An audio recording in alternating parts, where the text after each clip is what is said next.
welcome in everybody. Trying to figure out which camera I'm actually looking at here. I think it's down here, which is really weird because this isn't what I'm usually looking at. So, and the screen's not the right size either. Anyway, I gotta wait a minute for my delay. Still listening to the opening music and about done.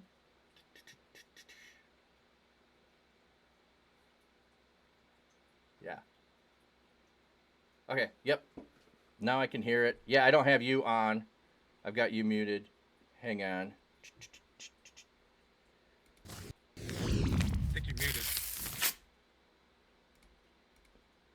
Sorry, what? I said, I think you're muted. I think I meant to mute you, and I muted myself to you, is what I did. Ah, But I'm gonna keep the earbud in a second because you and I are talking. There's a delay still. Figuring all of that out. Uh, so if maybe you and I just talk a little bit here at the beginning to make sure nothing's happening, reverb, anything else when we start getting into things. And I was also thinking I've got the promo for everything. Maybe we play that at the end as well as at the beginning. So anyone okay, coming in late gets a chance to get caught up and to see what's going on there. So, sure. Great. well, Artsy, it is such a privilege to have you hanging out on my stream. This is going to be fun. You and I have conversed many times about Joseph and about typology, and both of us are, I don't know, love of the Old Testament and how God unveils Himself there that fully gets unveiled in Jesus. So, Well, I'm often hanging out on your stream on Tuesdays, but it's not often that you get to see me. Uh, and Many of my followers have never seen my face, and many people don't even know who I am. So uh, I am a comic artist. I do have a BA in art, and I have a love for. I think it needs to be done. The uh, I think there needs to be more biblical content in comics, and I have a love for typology.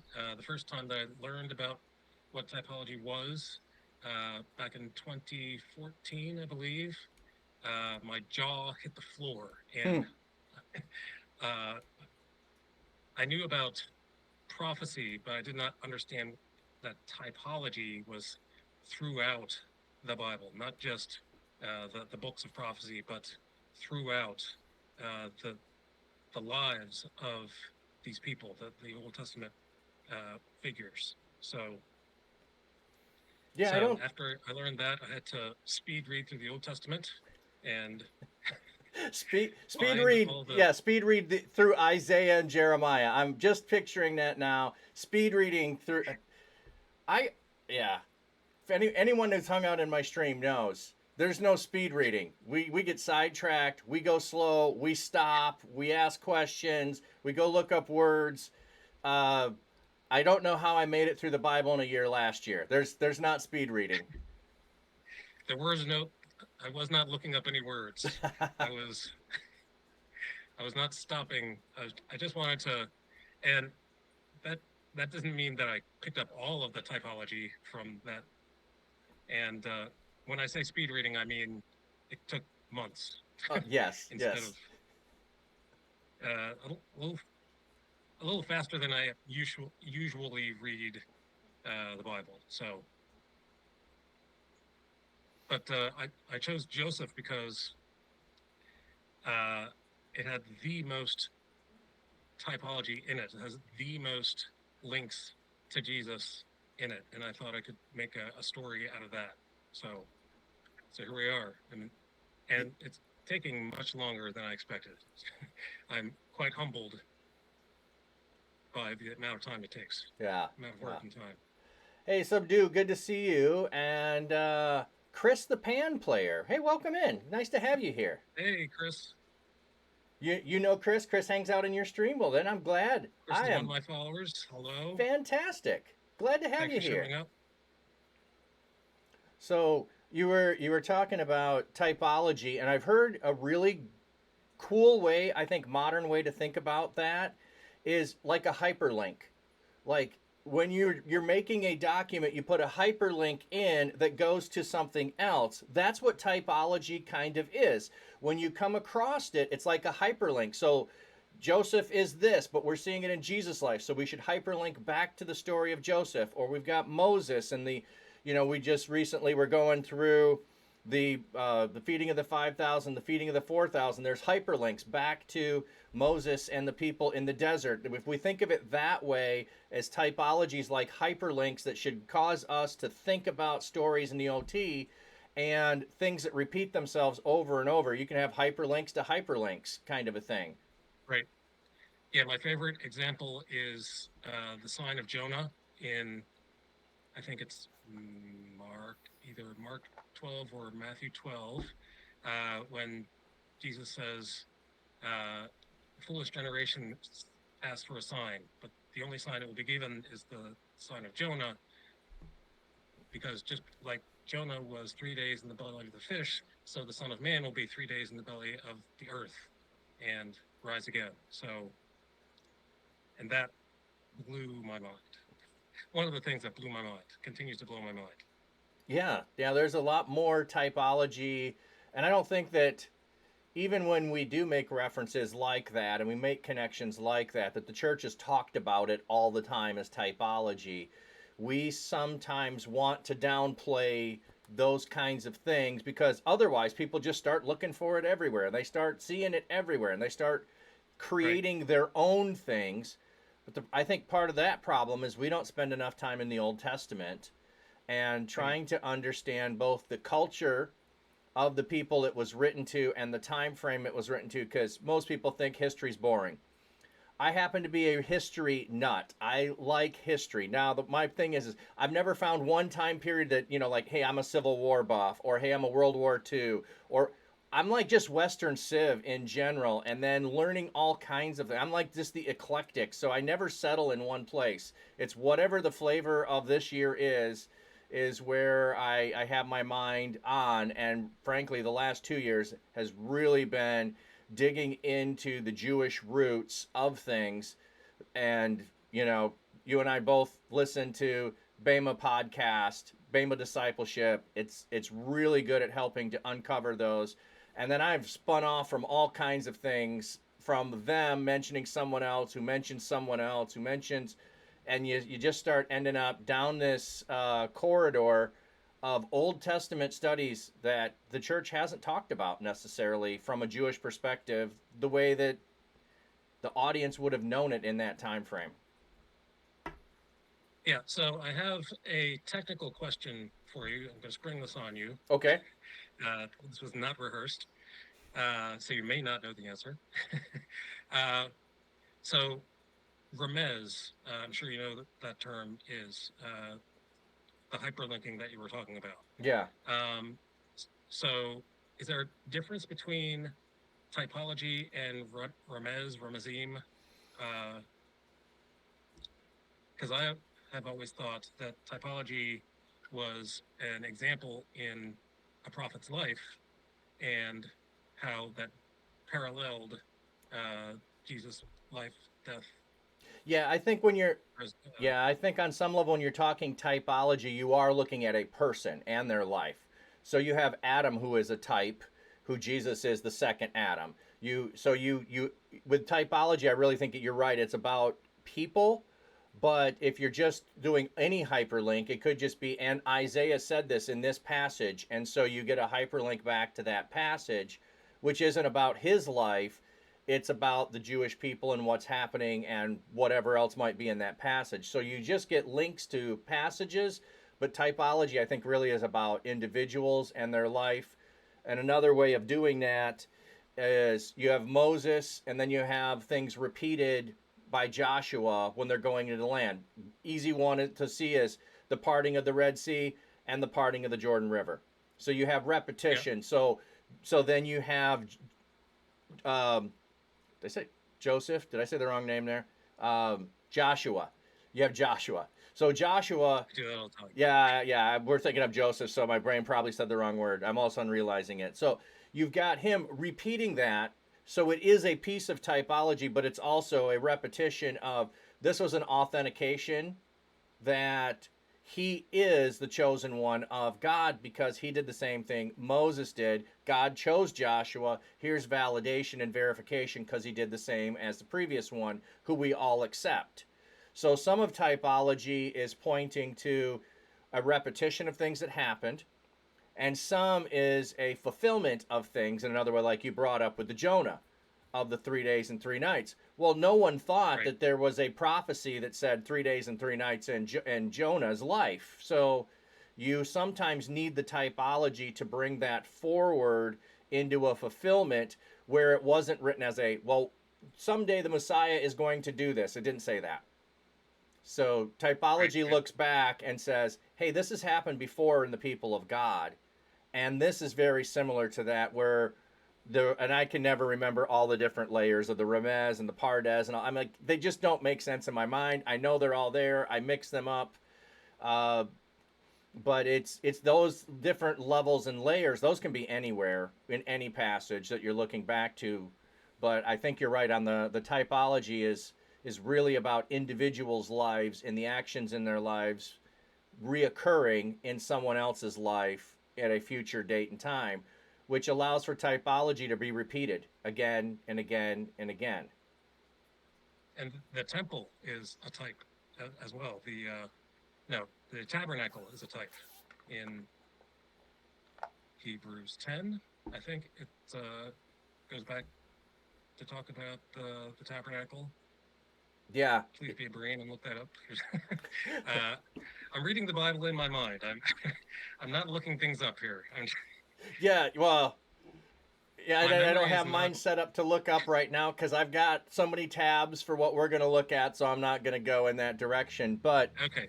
But you also, the tabernacle is a typology of the Garden of Eden.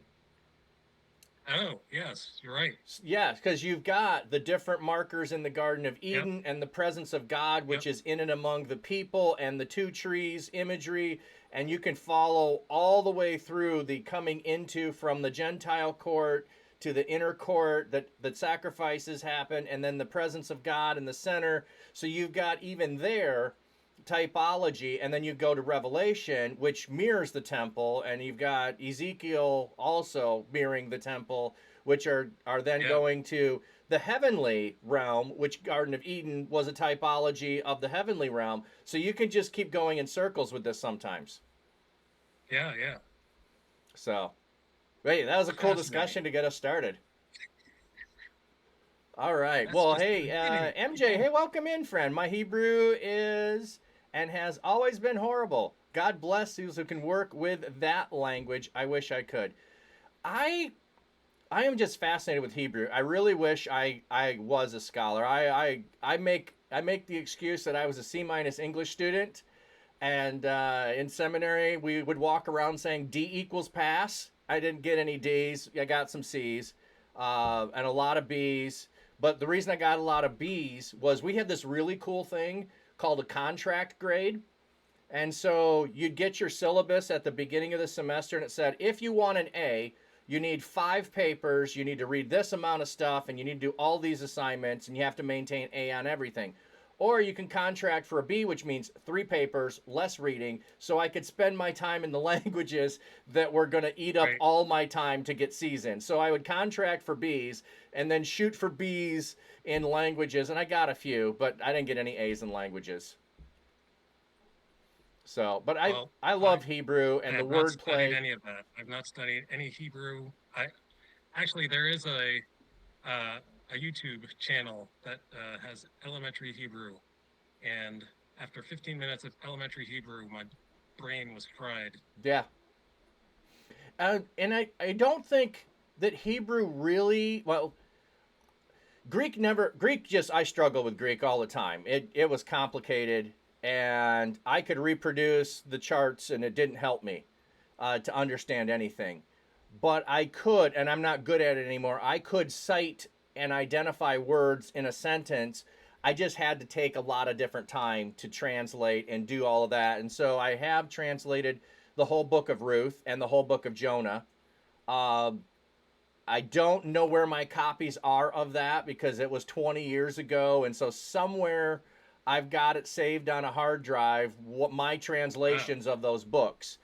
And I spent a lot of time working through translating. And I did a couple in the New Testament. I don't remember which ones they were. The But I. FCDPV, the Flat Cap Pastor version. Yeah. The flat cap, the dapper translation. Oh man, I I did in seminary with a couple of friends. We would have assignments and presentations, and I don't know which one of us came up with it, but we just decided in our presentations to put commercials in the middle of our presentations. So we would do a commercial in the middle of our presentation for the WWF Bible. That was our favorite. We would make a commercial for the WWF Bible, and Jesus would lay the smack down on Satan and weird sayings like that. And I always wanted to come up with that translation. I just thought it'd be really fun to do that. If anyone ever does that, I would love to read it. All right. MJ says, I did well in Greek. Hebrew, on the other hand, yikes. And I think some people go one way or the other with that. And I did better in Hebrew, understand some of it, love the different ideas of it. I'll keep silent, let you two talk on your topic. Hey, no worries, no worries. We are not only here to talk with each other, we're also here to engage in the chat. So if there are questions, there are other things. Yeah, feel free to do that, MJ. So I'm going to go ahead and play the video, which is going to introduce and promo the comic that you've been working on. Joseph, favored son of Israel. The road to Emmaus. On the third day after Jesus' crucifixion, 2 of his disciples were going to the village of Emmaus. While they walked and questioned each other, Jesus himself came near and walked with them, but their eyes were kept from recognizing him. What are we going to do now? I thought he was the one. Why are you walking and talking so sadly? Don't you know the things that have happened recently in Jerusalem? What things? The things concerning the prophet, Jesus the Nazarene.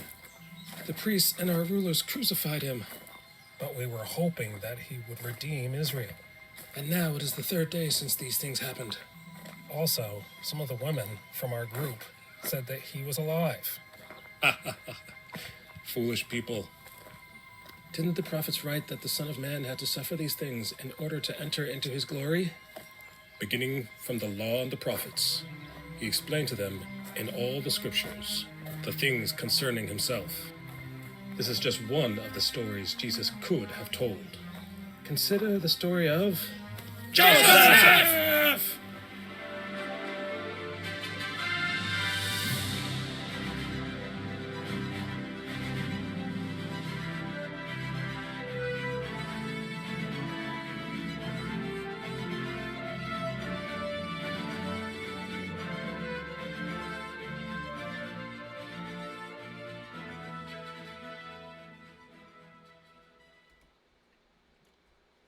Any comments to add to your intro video there?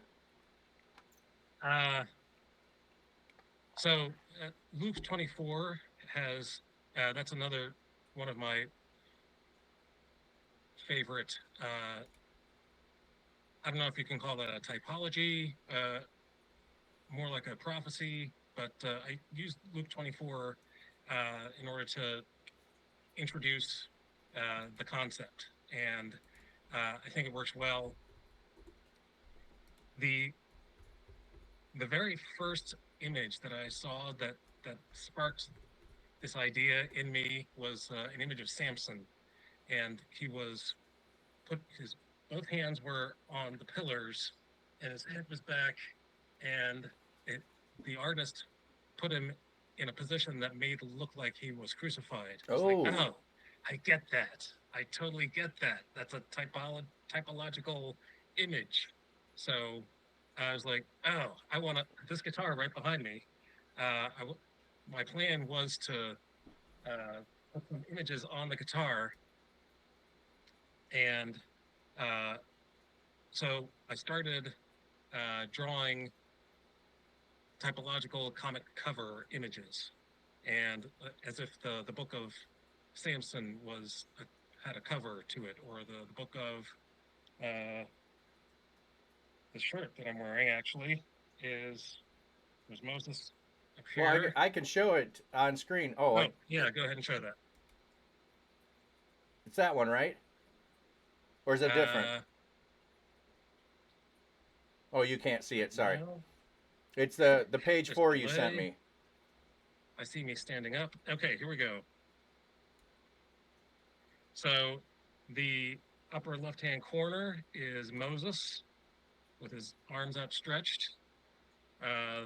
Then there's Jonah with his arms outstretched, and then there's Jesus, of course, and then there's Jeremiah in the cistern being pulled out. Used a little Oh, creative license. yeah, A I little bit of love creative that. license there. And then you can hardly see Solomon over Jesus' left shoulder. He's stopping the slaughter of the baby, and he's putting his hands out saying, Oh, "Stop!" And then there's Samson. I've already taled about that. And Abel is being killed by Cain with his arms outstretched. There's actually a wrestling move called crucifixion. yep. Crucifix. Yeah, the crucifix. Yep. I'm not a. Apparently, I don't know as much about wrestling as you do. I just found this by Googling, not by yada, not by experiential knowledge. Oh, crucifix is a fun move.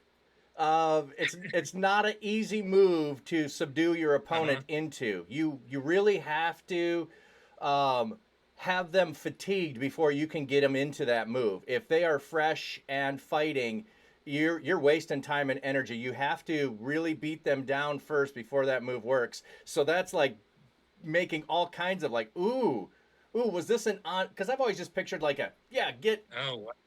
just be dead, as opposed to an engagement between the two of them that results in death. That just changes my image. Interesting. And then there's Joshua at the very bottom with his when they're crying out, with their breaking the. Excuse me, I'm mixing up the two stories. Joshua marching around Jericho with the Ark of the Covenant. So that was my intent with that. So that image is going to be an inside cover with the text, with the disclaimer saying this is not the Bible. Please read the real Bible. Don't get upset that this is not the real Bible. So I'm also, ever since drawing this, I had not seen The Chosen yet before. And since seeing The Chosen, I'm very, very inspired to write similar stories, similar in The Chosen vein, because they do a lot of looking back to the Old Testament in order to tell their New Testament stories. Yeah, yeah. I've only watched a little bit of it. I haven't got into that, but I did like and appreciate. Like I said, I probably only watched like 6 episodes. I did like how they were taking their time to tell the story and not rushing each episode into because Mark goes boom boom boom boom boom boom boom. Right. Yeah. And it's like, no. They're taking the time to develop the characters so that you fall in love with the characters and you watch them do those things. So I've appreciated that approach to it. So, and hey, Black Belt, good to see you. Hello, Pastor. Hey, Black Belt. And MJ, you need to take a skedaddle. Appreciate it. Thanks for coming by. That's all right. Appreciate you came, even if you couldn't stay the whole time. There was something else as you were talking through those things about all of these that came to mind, and now I can't remember what I was thinking to say. Are you familiar with shoot? What is it? Trying to think the name of it. I can't think of the name of it. It is a comic book Bible, is what it is. Okay, so the two that I'm most familiar with is the Action Bible, That's the one I'm thinking of, the Action Bible. drawn by Sergio Cariello, and I got to meet the man. I got to talk to the man. I got to talk to him for 2 hours. Cool. So, thank you, God. Also, the Kingstone Bible is very extensive. That is made by multiple artists, professional artists. Okay, I'm not familiar with the Kingstone, but I do know the Action Bible, and I've worked overseas with helping to bring the Action Bible to different places in some literature distribution, which is really helpful and crosses languages really easily to communicate. Hey, Trombone, welcome in, friend. And Trombone Bellic. in Guatemala, the first lady, former first lady, helped some individuals be able to get the Action Bible, the Jesus version, or the little Jesus comic alone, not the full, but the Jesus comic used to teach English to students as a 10-week or whatever it was. You come every week, you get a copy of it. You can't take the copy home unless you come all the way through the end, and then you get to take the comic home. So a former first lady helped get that in the schools of people bringing the Action Bible in to teach the story of Jesus to kids. Awesome. So that doesn't happen everywhere, but Yeah. all right. So the face of Artsy Bible nerd in the I was gonna say in the flesh, but in the screen, in the virtual. And the camera has not broken. The camera is still intact. All right, so how about I start with the reading of the story? Is the running page 5? I'm just making sure I got the right page. Yes, exactly. Okay. That is the next page. Okay, so I'll read the story, and then we can talk about the image if you want to, or we can Okay. dig into the scenario of what's going into the story, whichever way you want to go, or however I feel led. We'll just go back and forth, and we'll take our time going through this. So, Amen. so this is Genesis 37, and so I'm starting in verse 2, and this is the version that Artsy gave me to follow. So, what translation is this? Do you know? NIV. NIV? Okay. It must be a different date than the one I had on screen, and which is pretty common. If you don't know, the electronic version is a constant updating version that they have, versus the print, which has publication dates. I copied and pasted it 2 days ago, so Oh, maybe well, I chose the wrong. no, it just might be a different source than I'm using too. Okay. I think it's Bible Hub is where I got this from. Okay. No, I'm just explaining anybody else that might be following too. If you ever run into an electronic version is different from one time you read it to the next, they sometimes are doing little tiny edits in the electronic that get changed monthly or quarterly versus a print one, which is not going to get changed for like 5 to 10 years. Right. So beginning at verse 2. Joseph, a young man of 17, was tending the flocks with his brothers, the sons of Bilhah and the sons of Zilpah, his father's wives. And he brought their father a bad report about them. So just before we look at what's happening in the scene, Bilhah and Zilpah are the concubines. They're not the married wife, Leah or Rachel. They're not the ones that he worked 7 years for. They're the ones that the two moms are fighting over dad's love, and I need children by you, and so that's who they are. So if there is any kind of division between the wives and a pecking order, his wife or his mom is the highest, and these two would be the lowest two. So it's interesting. It's not the sons of Leah who are here. It's just the sons of the sons of the concubines that are there. Other thing, it points out 17. We might think, oh well, he's not an adult. No, he would have been considered an adult in culture. Bar mitzvah. I don't know how long that tradition goes to being 13 exactly, but at age 13, and they've been doing this for centuries, you have a bar mitzvah where you become part of the community as an adult at age 13, and you gain more rights as that goes on. But there's the transition of childhood to adulthood. So, okay, so now we got the scene, and Joseph is running. To me, the image is really cool. Like, you can see the intent of he is gonna go get say something.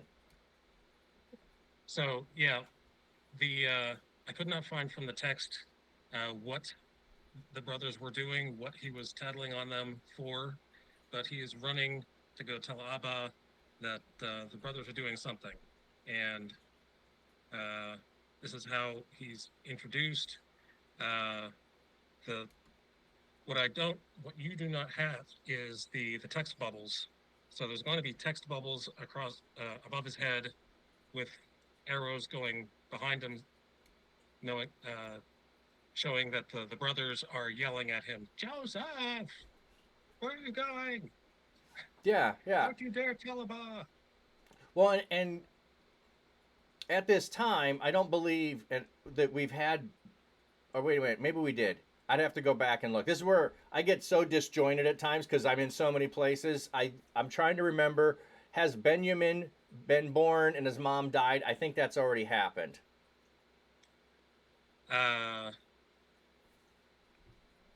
Yes, it has already happened.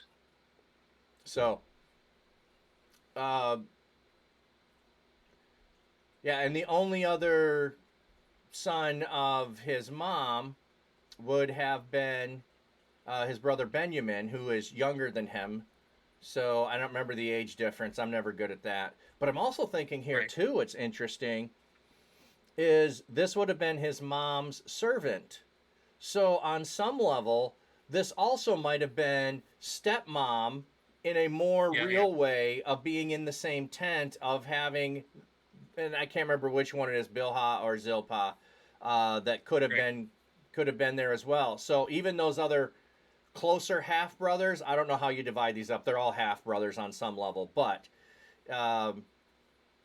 yeah, that's an interesting thing too, that relationship didn't matter enough to not come and tattle on them for whatever's going on. Right.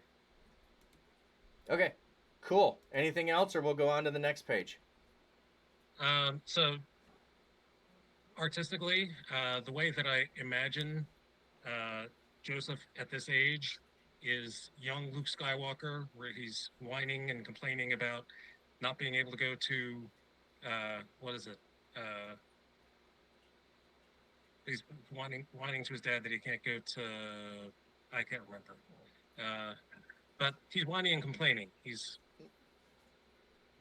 Yeah, I like that thought of like that whiny young adolescent boy that wants what they want and trying to get. Right. Yeah. Oh, that's an interesting image. Tosche Station. That's what I was trying to think of. Okay. Well, I'll put the next one up and we'll move on to the next part of the story. So he brought a bad report. Continuing in verse 3. Now Israel loved Joseph more than any of his other sons, because he had been born to him in his old age, and he made an ornate robe for him. When his brothers saw that their father loved him more than any of them, they hated him and could not speak a kind word to him. So you've got page 7 and 8. So the one showing is the ornate coat, and then you've got bubbles there for the conversation. What's interesting on this part is he bore him in old age. Okay. But then there were others I thought that were, besides Benjamin, I'm trying to remember the birth order of did it was the I wanted to say I think that Leah had other children after Joseph was born, but maybe I'm wrong on that. I don't have an answer for you. Yeah. Okay. I Anyway, thought that all of Leah's children were born first, and then Joseph, and then Benjamin.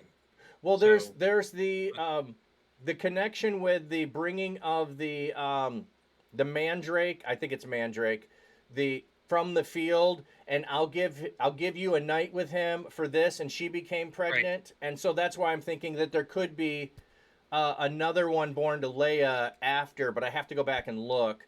And then of course Benjamin is later too, yeah, exactly. unless I'm conflating those two, and Benjamin is the one that is. But anyway, just looking at what it says, he was born in old age to him. Well, Benjamin was after that, so why wouldn't Benjamin be the favorite? Right. So Well, at the time, he didn't. Well, yeah, you're right. You're right. Good question. the other Because thing is Benjamin was born. we're if we're reading this as chronological, that's where I'm coming in with the problem.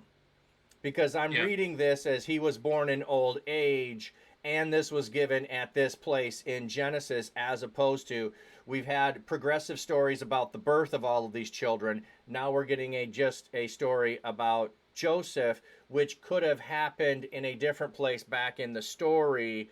At least this intro section could have already, if we're going chronologically, already happened, but we didn't give it then because we weren't going to tell the story of Joseph. So Right. this He was also the first son born to Rebecca. Yes. His, the wife that he served for 14 years for. Yeah. But I'm just saying the coat could have been given to him before Benjamin is born. Oh, yeah. Even though we read already Benjamin was born, we don't have to make an assumption that in the story here, the coat giving is after Benjamin. Because it said he was born in old age, he gives the coat to him, and then maybe later has more children and doesn't think about that. So just trying to read what the text is telling us and think through that. But So you're saying it's not necessarily chronological? I'm saying there's a way at which we could see it not being necessarily that this piece happens after everything we've read so far about the coat giving. So we could Okay. just be getting a reminder of events that would have already taken place as we're introing it. Like Okay. he's 17 and he's ratting his brothers out. That looks like that's one day, the next day he gets a coat. That might not be the next day. These could have been past events that we're recounting here to intro the character and the family dynamics as we get into the full story of Joseph. Right. So, because the biblical authors at many times are not interested in the chronology of things; they are interested in the relational things. So we don't have to assume this is. He turned 17. He only at 17 starts giving bad reports to his dad, and then at 17, dad gives him a coat. This could have. Right. This really is an ongoing relational issue within the family dynamics, which just speaks to a whole lot of wisdom of having four wives is not an advantageous thing to do. It wasn't God's design from the start. Let's not do that. Yeah. But that's Good aside idea. from your story. That's I'm sure my wife agrees.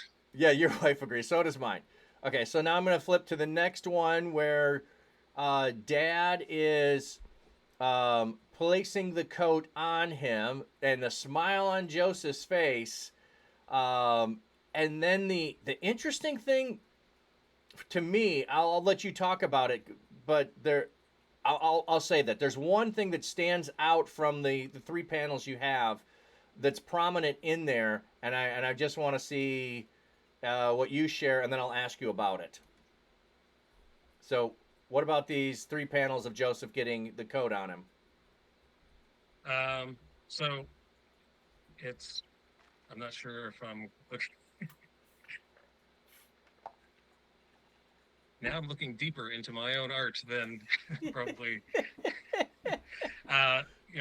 It was just dialogue. I just want to make sure that the coat was put onto him by his father, and then hugging the coat. If you read straightforward in the English text, it doesn't show the significance of the coat, that it shows that he's the leader of the household. He's the head of the household. And the Behor, that is going to be like he's going to receive the inheritance, a greater portion of the inheritance, and his brothers would have known that. His brothers would have seen that coat and been upset. And it's not just because it's a nice coat that they don't have. It's not just because they don't have sleeves or colors, but they want their inheritance. They're rightful because they were born first. Right, right. So, and I like how you took the time because the coat is a significant piece. It is a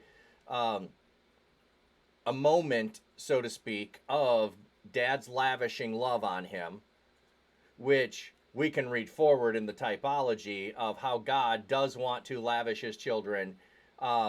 And he doesn't do it by the normal human things of the oldest should get everything that society says. It is a different relationship, which is why.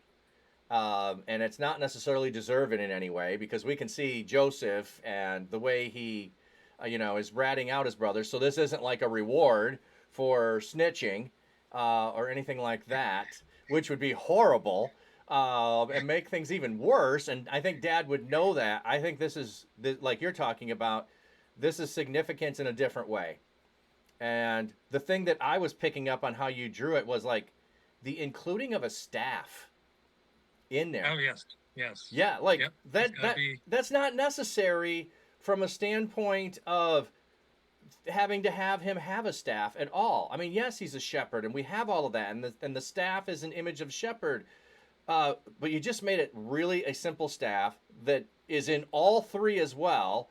That's going through that, and is just making me think of Aaron's staff, for one thing, and then also the way that God was with him when he was doing the things with the sheep in front of and behind, and he's passing on his knowledge of shepherding to his son here.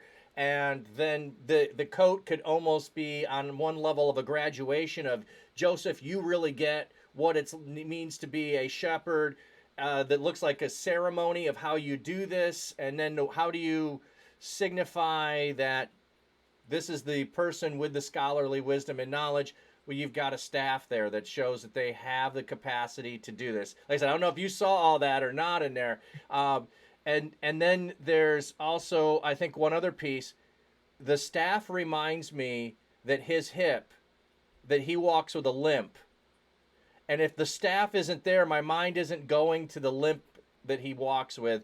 But because the staff's there, I'm going, oh yeah, this is Dad in old age.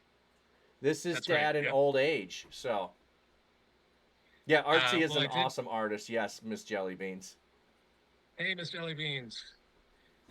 So I did, there's a movie called Joseph, and that's all it's called. And his father, Jacob, is played by, my mind is not remembering, but if I said the name, you would know. But he always has a staff in the right hand, always in the right hand, and it's like, oh yeah, of course, that makes his hip is. So the only thing that you looked very deep into that staff. The only, it's just a cane. It's just helping him to walk. That's all. Right, but the thing is, this is like I have all this other knowledge of things of the story, and that staff being there fires off all those other things visually for me. In the story itself, it's like wow, like I said, by having, and I might not have, like, if this was just a single one panel, I don't think I'd have made those connections. Right. it's the three panel that the staff is here as Joseph is putting it on, and then it's in the embrace and the hug that I can Yes, see yes. the staff prominent in the picture, and then you go back to the next one and the staff's right there. So Yeah. it's the three panels that Well, drew my eyes to it.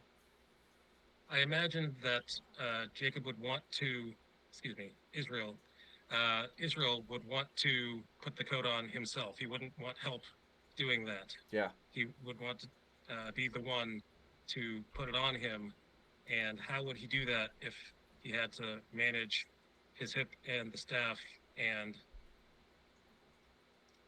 all that? So a lot of visual research went into how do you put a coat on to somebody else, and how do you do that if you're holding I had to figure out, guess how he would do that with a staff in his hand. So Yeah. So, I really like this page. Like this one. awesome. Yeah. And the thing is I mean, not that I don't like others. Like there was just like, oh my goodness, I all of a sudden saw this deep connection. Like I went to the Remez, the Pardes. I was seeing like every level of that in this page. All right, we'll go on to the next one. We're gonna get to the dream now. So verse 5. Joseph had a dream, and when he told it to his brothers, they hated him all the more. Oh, I guess it doesn't say a page number there. So then I'll continue the next one. He said to them, "Listen to this dream I had. We were binding sheaves of grain out in the field when suddenly my sheaf rose and stood upright, while your sheaves gathered round mine and bowed down to it." So this is page 9 and 10. So you've got the sheave workers out in the field. You've got a panel there with Israel and his staff again and pointing.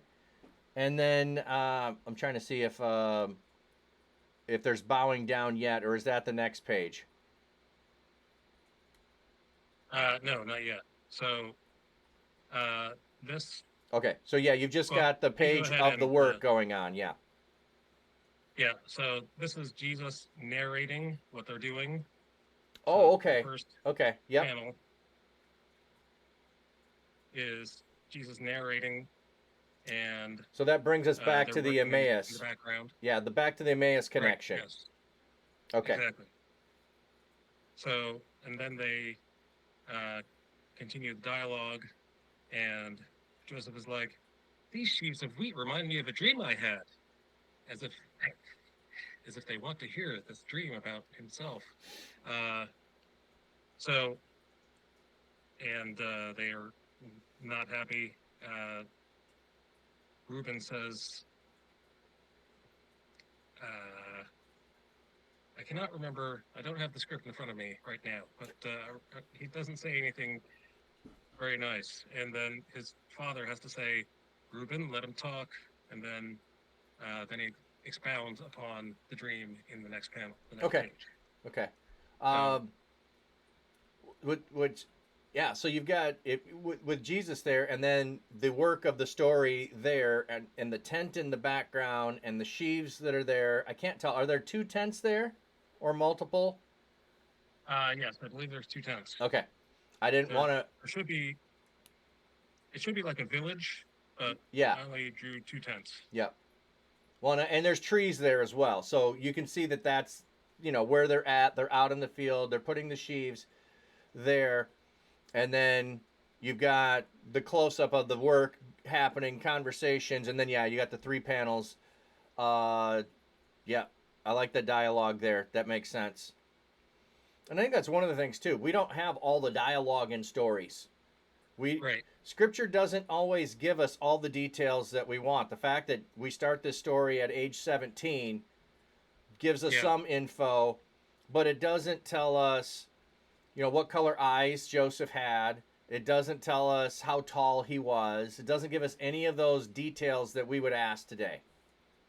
So, and then the next page, you've got the pillar, or not the pillars, the sheaves bowing down to the one sheave, and then Joseph with his hands out and head upward. What is the idea there with his head upward?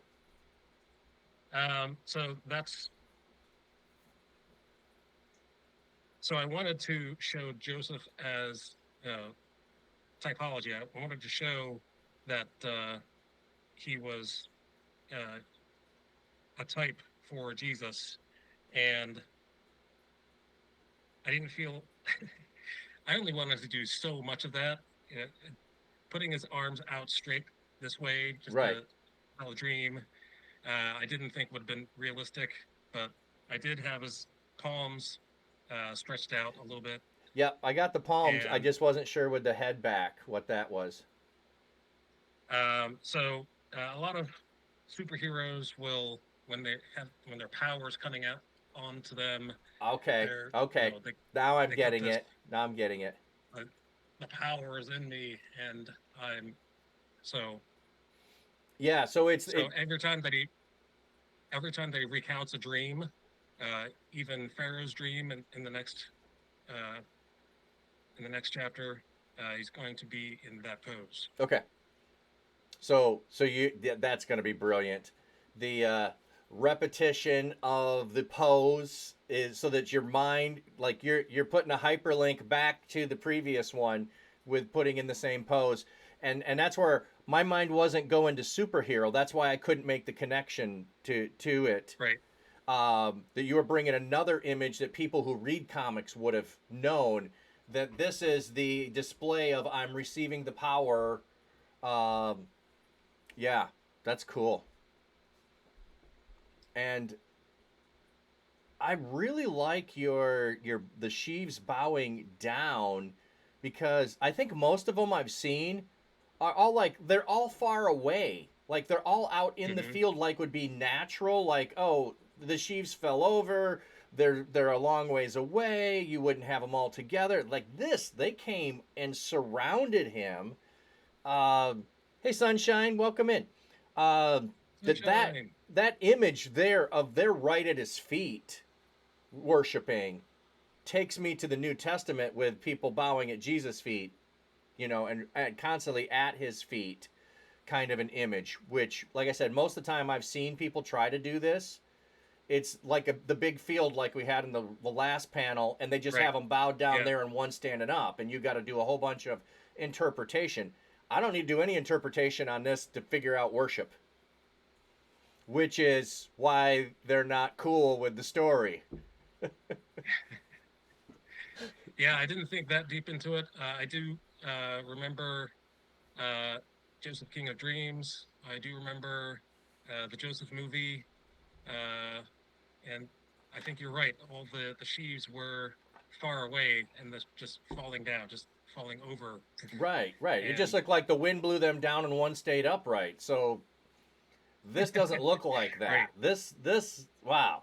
Well, you know what? And the thing is I don't think that we always do everything with the intent knowing that it's there. We are just divine inspired at times, and then later can realize what God inspired within us that we didn't know at the time. So the fact that several of these you're going, I didn't see that, I didn't know that, I don't think you needed to. yeah, it's also a difference between interpretation of a picture tells 1,000 words, right? Correct. So it doesn't necessarily tell the 1,000 words that I expected it to Well, say. yeah. So Yeah.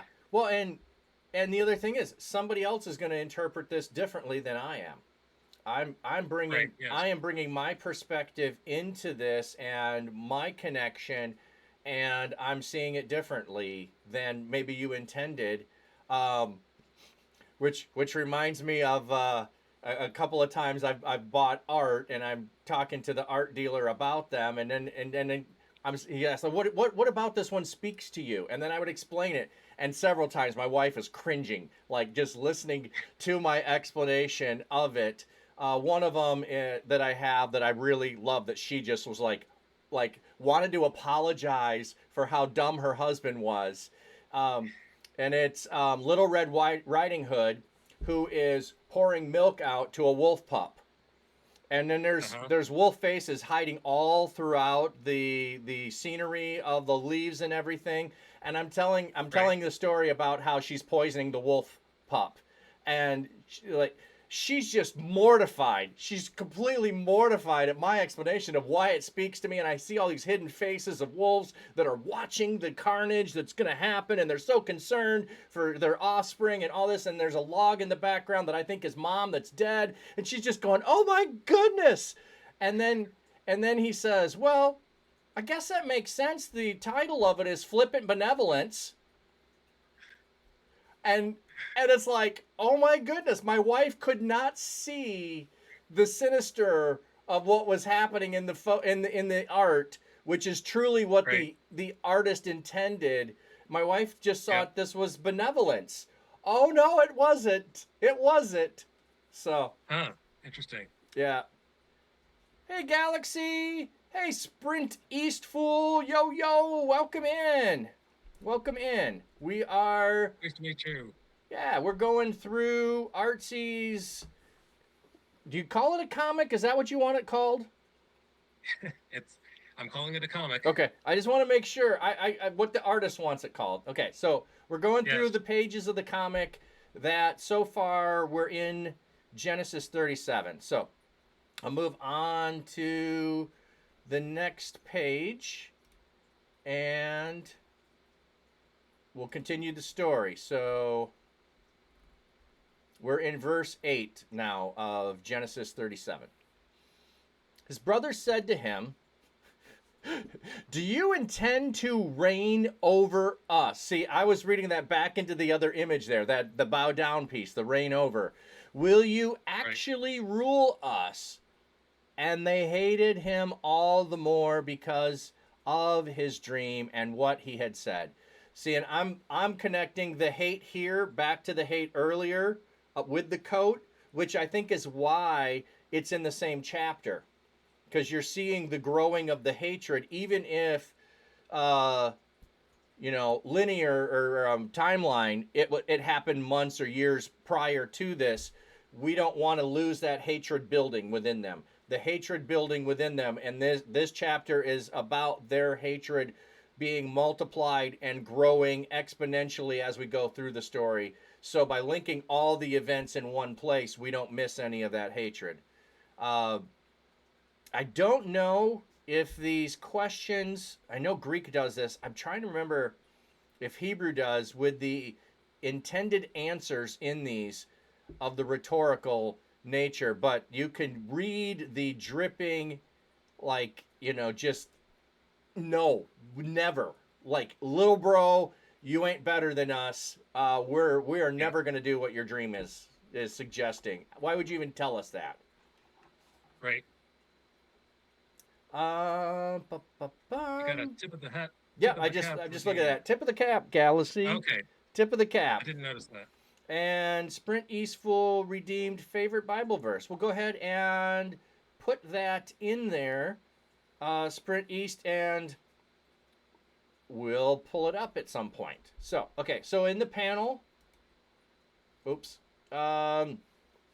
you've got, again, the sheaves there, and the gathering, and then one of the brothers not really happy with Joseph, throwing something at him, and then you got 3 panels again, and then back to Jesus and Israel at the last panel with the sheaves behind. So what's going on with these? So in my version of the story, Joseph chose this time to tell, this time when their backs are hurting and they've just done all this hard labor. See, that was my dream. Aren't you happy for me? And Judah throws a rock at him. And he's not very good with people skills. He's 17 years old. So Judah explains why that'll never happen. And Reuben is the bald man behind him. Yep. Reuben is the oldest, so he has a real reason. He has the most to lose over this. And then Jesus in the last panel says that Israel kept this into his heart, remember this in his heart. So there is a mistake there, because this Israel keeping it in his heart is supposed to come after the second dream, but I put in after both dreams. Oh, So but I don't see anything wrong with it happened that. twice. Yeah. Well, you have the repetition of Mary pondering these things in her heart and pondering these things in her heart, the repetition of that. So the having a panel that is going to foreshadow a future panel, and that's fine. I don't see an issue with that. So it's interesting that you put in there the throwing of a rock. I mean, that's not in the story. Uh, Oh, right. so when do you make a decision about adding things in to convey the hatred, which I think that's what that's doing, that's in the Yeah. story, and when do you decide to not do that? How do you make those decisions? Comic books are all about action, so you want to put as much action instead of talking into the comic book. So how can I actively show that his brother uh, is angry with him is by doing some kind of violent act. So uh, I picked Judah being the most angry, the most the Lion of Judah being the Right. most ferocious. Yep. Uh, Well, and later on in the story, so he's the one I think that's pushing for all of the getting rid of brother. I think Judah's the prominent one. So to have him already doing action makes sense to pick him and identify him, and then also to have Reuben here as the one trying to speak calmness. Though he does have the most to lose, he is the oldest, and he's supposed to be caring for his brothers. He is fulfilling the role right. that he's supposed to Yeah. throughout the story. Well, this part of And the then story. later, Reuben tries to get him out of the cistern. Yep. Spoiler. Yeah. Spoiler alert. But, Spoiler alert. Doesn't know. Anyone doesn't know. All right. Sprint East said Exodus 15:6 as favorite Bible verse. So, your right hand, O Lord, glorious in power. Your right hand, O Lord, shatters the enemy. Wow, that's a cool verse. I'd have to go look at the full context. I don't off the top of my head remember what's going on in 15. I believe when we get to Exodus 17 is when Jethro shows up. So this must mean this is within the going out into the desert. So it's either probably in the section of the Passover or the exiting out of Egypt would be my guess. So, yeah, your right hand, O Lord, which, oh, yes, the right hand. oh yeah, I think that's Yeah, the right hand, the stretched out arm, the hand that acts, which gets repeated all throughout Scripture, where you don't have the short arm that can't act, and the right hand is the hand of power. Which, oh, by the way, too, I think we'd mentioned too the holding the staff in the right hand, because right is righteousness, left is sinister. Doesn't come in the Hebrew; it comes in the Latin later, but it's still the same idea of what you do with your right or your left. so. Sprint East, is that from the Song of Miriam after they exited, Exodus, after they got out? No response. Well, it might take a second. I'm gonna try to look it up. I'm guessing that it's from the Song of Miriam. Exodus 15. Yeah, I don't want to try to look it up on my computer and pull up another another window with more going on. Yes, you're right. It's the Song of Miriam. Good memory on you. Good memory on you. So I knew the setting, and it's before the waters of Mara. Oh my goodness. Oh my goodness, the connection there of singing a praise of this magnitude and then complaining at the waters of Mara and Elam right afterwards. Wow. That's cool. That's cool. Um, Unplug 'em channel, great channel. I saw it on a YouTube video. Oh, Unplug 'em channel, great channel. Okay, I have not watched that one. I don't. I used to do a lot of YouTube watching. Now I'm more into podcast listening while I'm doing other things. And I used to laugh at my son, who would always watch YouTube videos at double speed, and now I'm actually with some podcast going at 2.5 speed. I'm like, I keep Wow. pushing the speed at which I listen to podcasts so that I can consume more. So, Wow. but I haven't done a lot of YouTube watching lately. I got a whole list of podcasts I'm trying to get caught up. Like I want to say 6 new ones in May that I started listening to, and they've got years of backlog. So I am trying to Yep. binge through as fast as I can and Yep. get caught up. And then there's a couple that I dropped for the last year as I listened to new ones. I need to go back and get caught up. So I got a long list of things, but I'm always open to new ones. So okay, so I think that's where we are. Yeah, and I love the explanation of trying to show the hatred without using Yep. words. And boy, does that totally does. That seems like a brother response. Totally. You had to refresh 3 times, internet acting up. Okay, I'm not getting any notices on my side that says anything's going on, which is one reason I've tried to limit how much I've got up and going. So,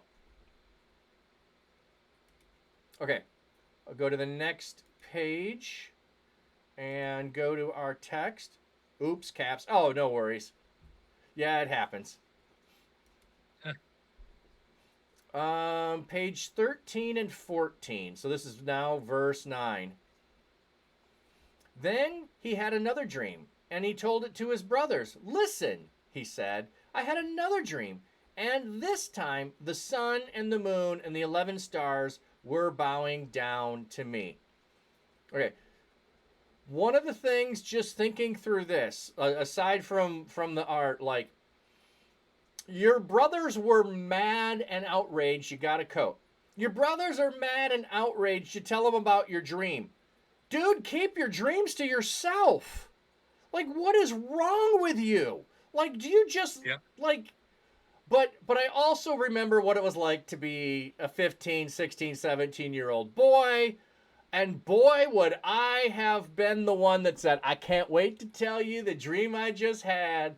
Oh, I could totally picture that, not thinking through the, hey, you're going to hate me even more. The, hey, I'm justified. Let me tell you why. I Yeah. had another one. So I can see it. And maybe that's the reason why it tells us he's 17 when it starts. So that we can understand his lack of social awareness, his arrogance in this, his lack of maturity in choosing to do these things and to share these. It's more about him and his excitement over himself that he's putting out. I don't know. I'm just wondering out loud there, as I have always wondered about the why would you do this? But then if I'm honest with myself, I can say, oh, I know why you would. Yeah. Right. So high 90s here, just got home from work. Yeah, we didn't have high 90s. I think we had mid 90s today. Does Yeah, it's talk pretty to hot us in normal or lucid dream? Oh, does talk to us in normal or lucid? Yeah, does God talk to us in normal or lucid dreams? Sprint Fool East Fool asks. And I think that's a really interesting question, Sprint East, that I can't say I fully have an answer to. What I can speak to is I know some Christians who share stories about God speaking to them in dreams and God doing it on more than one occasion. What I don't know and understand is when and how those happen, and is God planting the dream in there for us to know that it happens, that it's intentional on God's part, or is it our connecting with God in our study of Scripture and other things that causes our mind to do that, and the Holy Spirit uses it to unveil? I don't have an answer or a theology around it. All I can say is I know people who give experiences and talk about that. And I also have, upon occasion, like I think I dreamed last night about us doing this today. But that was because we were planning on it. We were talking about it and doing those things. My other thing is if I don't wake up and immediately tell someone what I dreamed or write it down, I lose that and I don't remember it. I think unless you can point to it meaning something and do that right away, that maybe it's not of God. Maybe it's pepperoni pizza from Talking Back. I don't know the difference, and I'm not saying that to belittle anyone who thinks it is. I'm saying I think in the same way that speaking in tongues requires interpretation, if God is speaking to you in a dream, it needs to be clear enough that you interpret it, or it needs to be something that you're clear God spoke to you that you need to wrestle with, and you'll wrestle with it until God reveals it, if that makes sense. Doesn't it say in Acts that your young men will dream, from Joel 2, Yeah. your young men will dream dreams? Yep. Your young men will dream dreams, and your old men, I'm trying to remember what it is. I'm not good with all of those quotes. Young men or old men, young men dream dreams. I could look at that. That's a great question to really though. I mean, I really like that question because we're talking about dreams. Vision means seeing, revelation though. Yeah, I get that.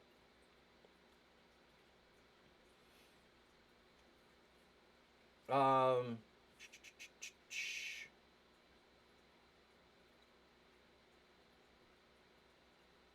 In the last day, God says, I will pour out my spirit on people. Your sons and daughters will prophesy. Your young men will have visions, and your old men will have dreams. That's what it is.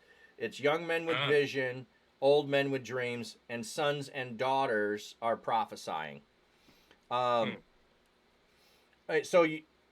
when you say meaning revelation, though, are you meaning specific revelation that should be shared with the body of Christ globally is what you mean by revelation, or just it is God revealing himself to you in a specific way? Sprint East Fool. I'm just trying to clarify there, but I don't think that that's a good question now. I'd have to wrestle with that on some level. Yes. Oh, seeing the future. Oh, okay. You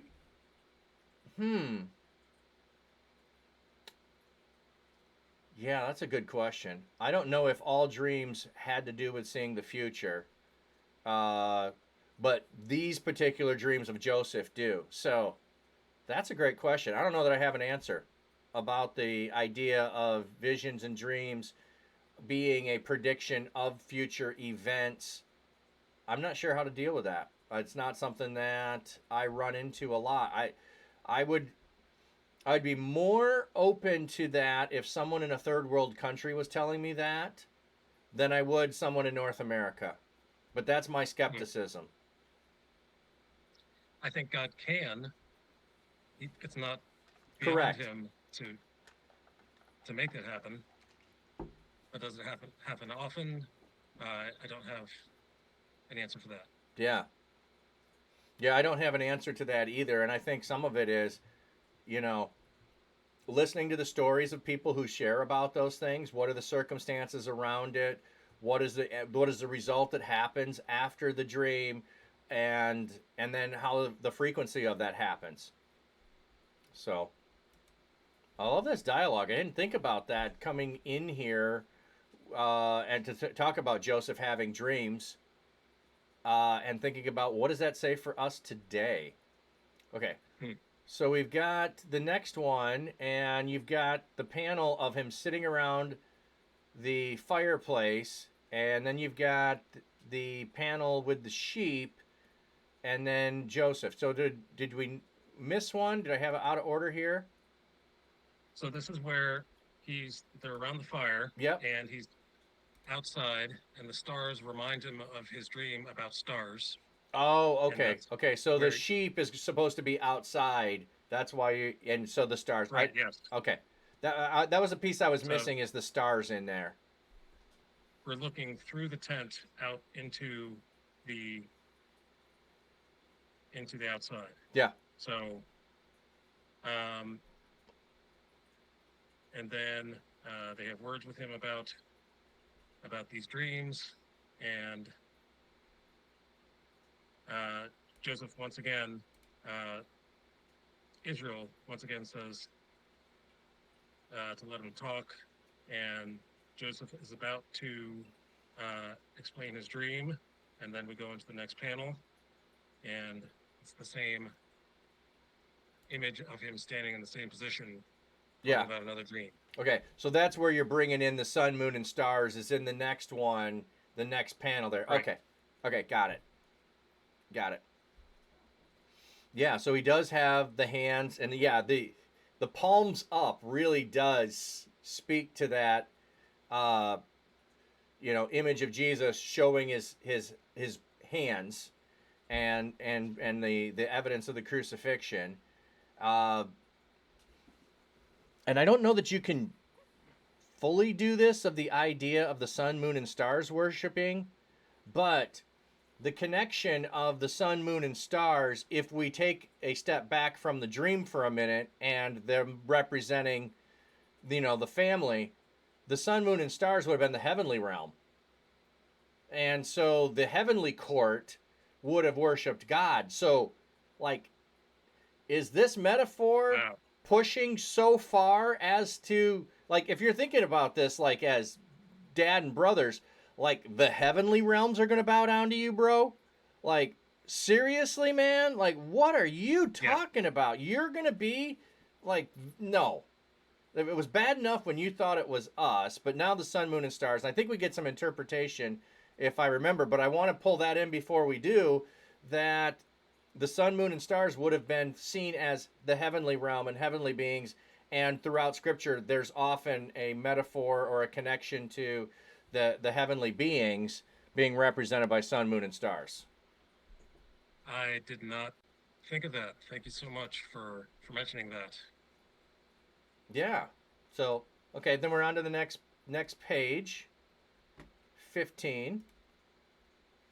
When he told his father as well as his brothers, his father rebuked him and said, "What is this dream you had? Will your mother and I and your brothers actually come and bow down to the ground before you?" And his brothers were jealous of him, but his father kept the matter in mind. Okay, so, and that's why I thought it was important to mention that before we move on, because now the interpretation that Jacob is bringing is that the sun, moon, and stars are the family. But we also have the image of Israel being the son of God, and the connection of Israel and the people of Israel being the chosen of God. So we could see maybe Jacob making that connection. We also could have Jacob making the connection, or Israel, I'm using Jacob because going back to him finding Bethel and the angels ascending and descending would be going to the heavenly realm.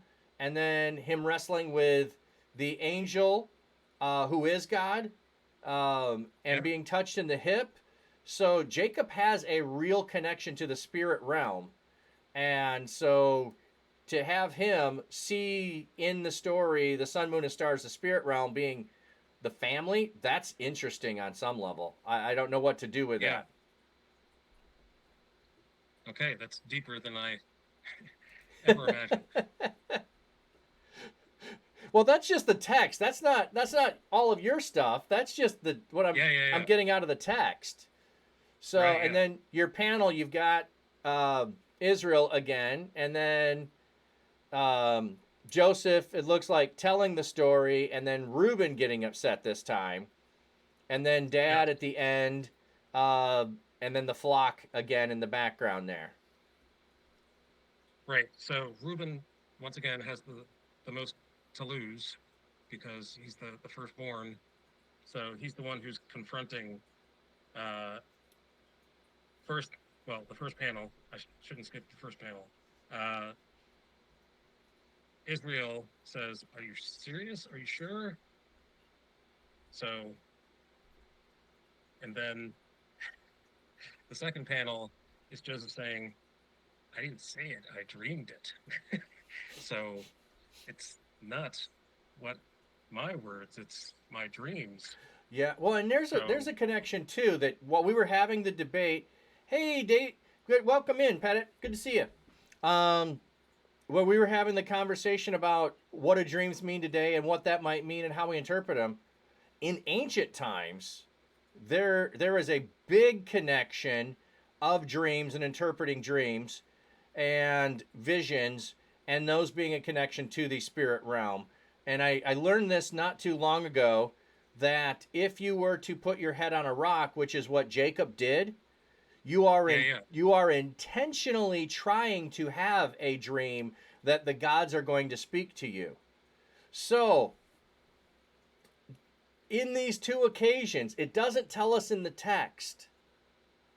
Was Joseph putting his head on a rock when he was having these dreams? Was he out tending the flock, sleeping on a rock so that he would dream dreams? And now he's using those dreams, and his dad knows the power of dreams, which I think is what we get here at the end, with his dad kept the matter in mind, because his dad knows that God speaks to people in dreams, and he's spoken to me in dreams, and God has done the things he said in the dreams. Or did Joseph learn the rock trick from his dad? Right. And say, "Oh, I'm gonna try that." Right. Does dad teach them that? Is this common cultural knowledge? I don't know. But interesting discussion there that I didn't even think about when we were going to go do this. This is the fun stuff when you don't just rush past to what's the next thing in the story. You have these great kinds of things that, you know what? The text doesn't tell us that Joseph was sleeping on a rock. I have never thought that before in my whole life. And now, like, you're saving up questions for heaven. Like, Joseph, were you sleeping on a rock? Were you doing that? What if I did that? Would that work? Should I go try that? I'm not planning on sleeping on any rocks. I'm just, I like my pillow. How smooth is this rock? How jagged is this rock? Oh my goodness, yeah. Not gonna be my thing. All right.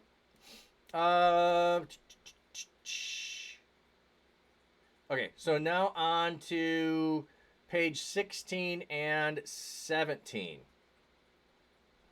Verse 12 and 13. Okay, so now his brothers had gone to graze their father's flocks near Shechem, and Israel said to Joseph, "As you know, your brothers are grazing their flocks near Shechem. Come, I am going to send you to them." "Very well," he replied. Okay, so this is just straightforward. Brothers are out doing things, and little brother's going to get sent out. I'm just, like, my mind is going, what does Shechem mean again? I don't remember. This is one of those things, like, I look these up all the time. I wish my brain would keep them. The problem is, we don't talk about these often enough for my brain to remember them from one time looking them up to the next. You look up a lot of them as well. I know. Well, that's another thing, too. I look up so many that I don't remember everything. The word meaning Shechem. Part, portion is what it says. Part or a portion. Okay. So, I don't think there's much hidden in the meaning of that. It's just a place. So. Mm-hmm. But you've got Dad there with the panel, and the staff is in the left hand.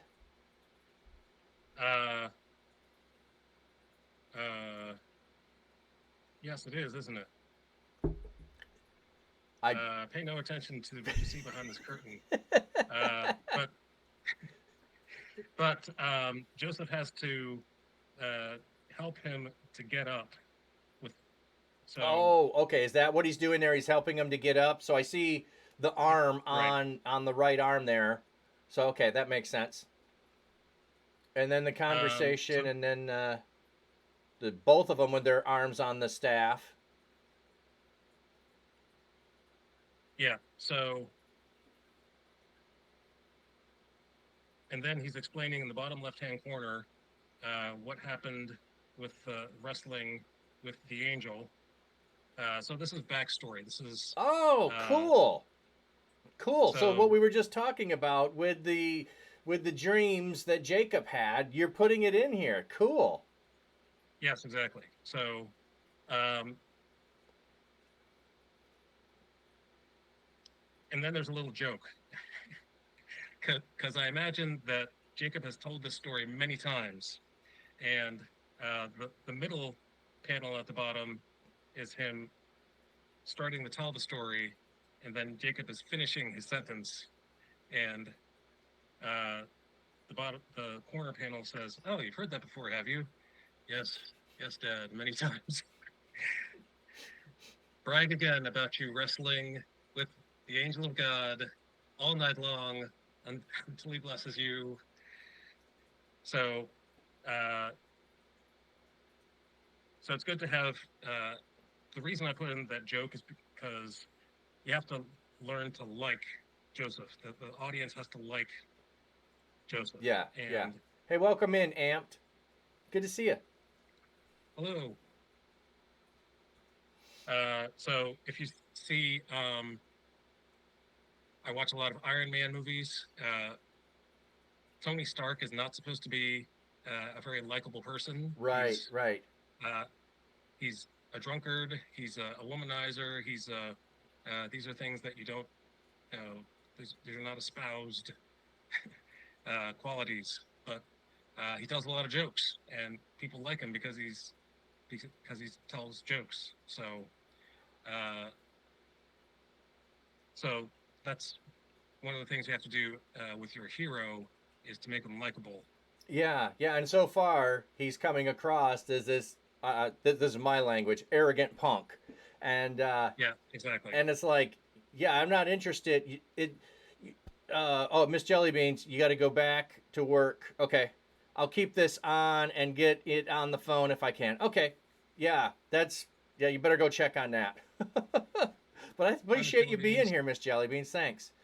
Um, this is one of my complaints in some of the uh, attempts to just take a female character, and I love the idea of female characters, but to make them the lead, you make them unlovable. You don't take the time, not everyone, but very Mm, often they just give you this power. They give you this, all of this, like Joseph's story starts like, why would I love Joseph? I don't have a care about it, Joseph. There's no struggle. There's no other. You're getting the struggle here with his brothers, but if it's his own problem, it's his own problem, its own making. I don't care. I'm not invested in him yet. Why would I be?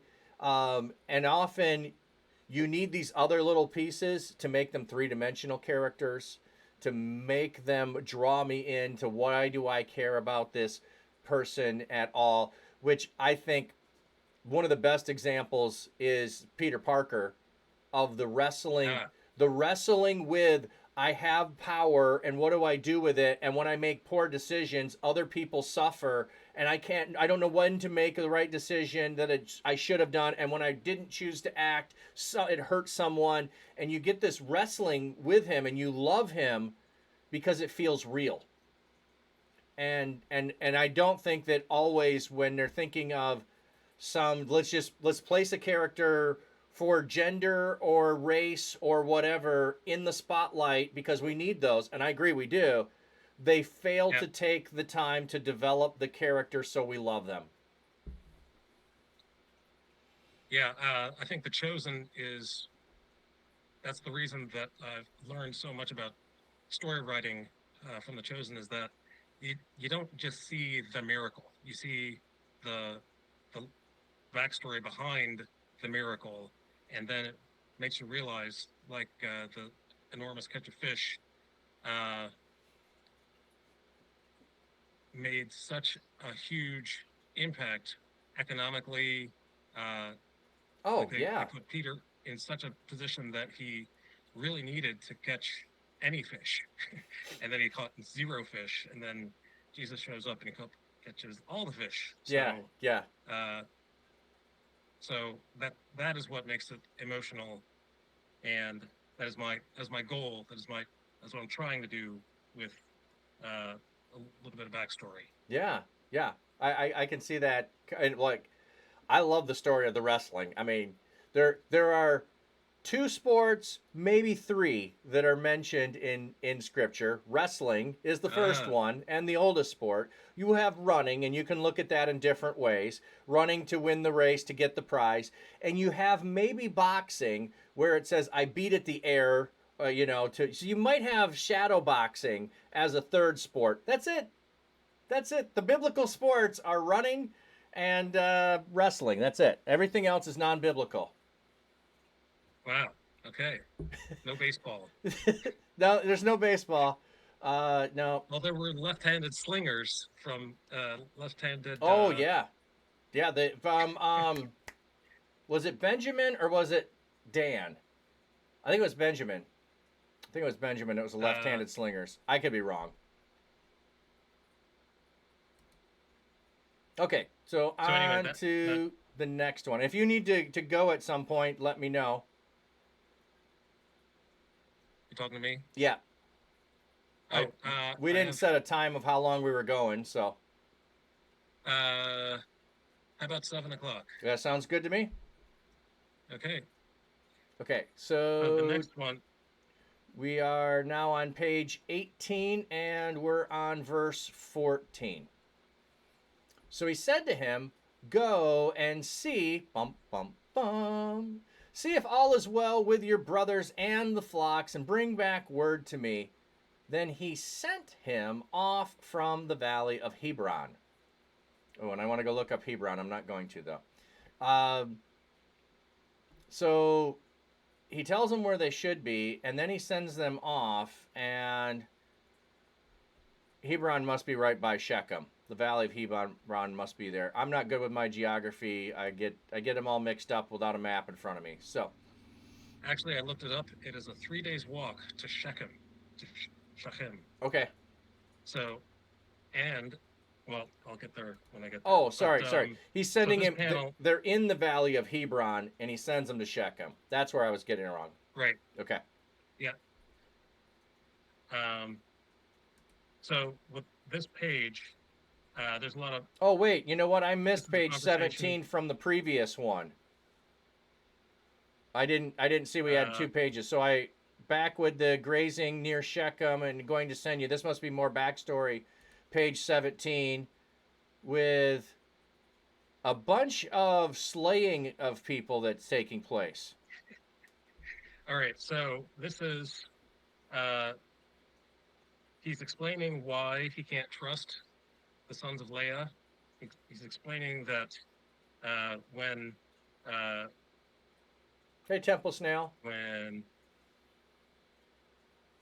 Temple Snail, when the sons of Shechem took the daughter Dinah, Oh, Dinah. That's why Shechem is. so Ooh.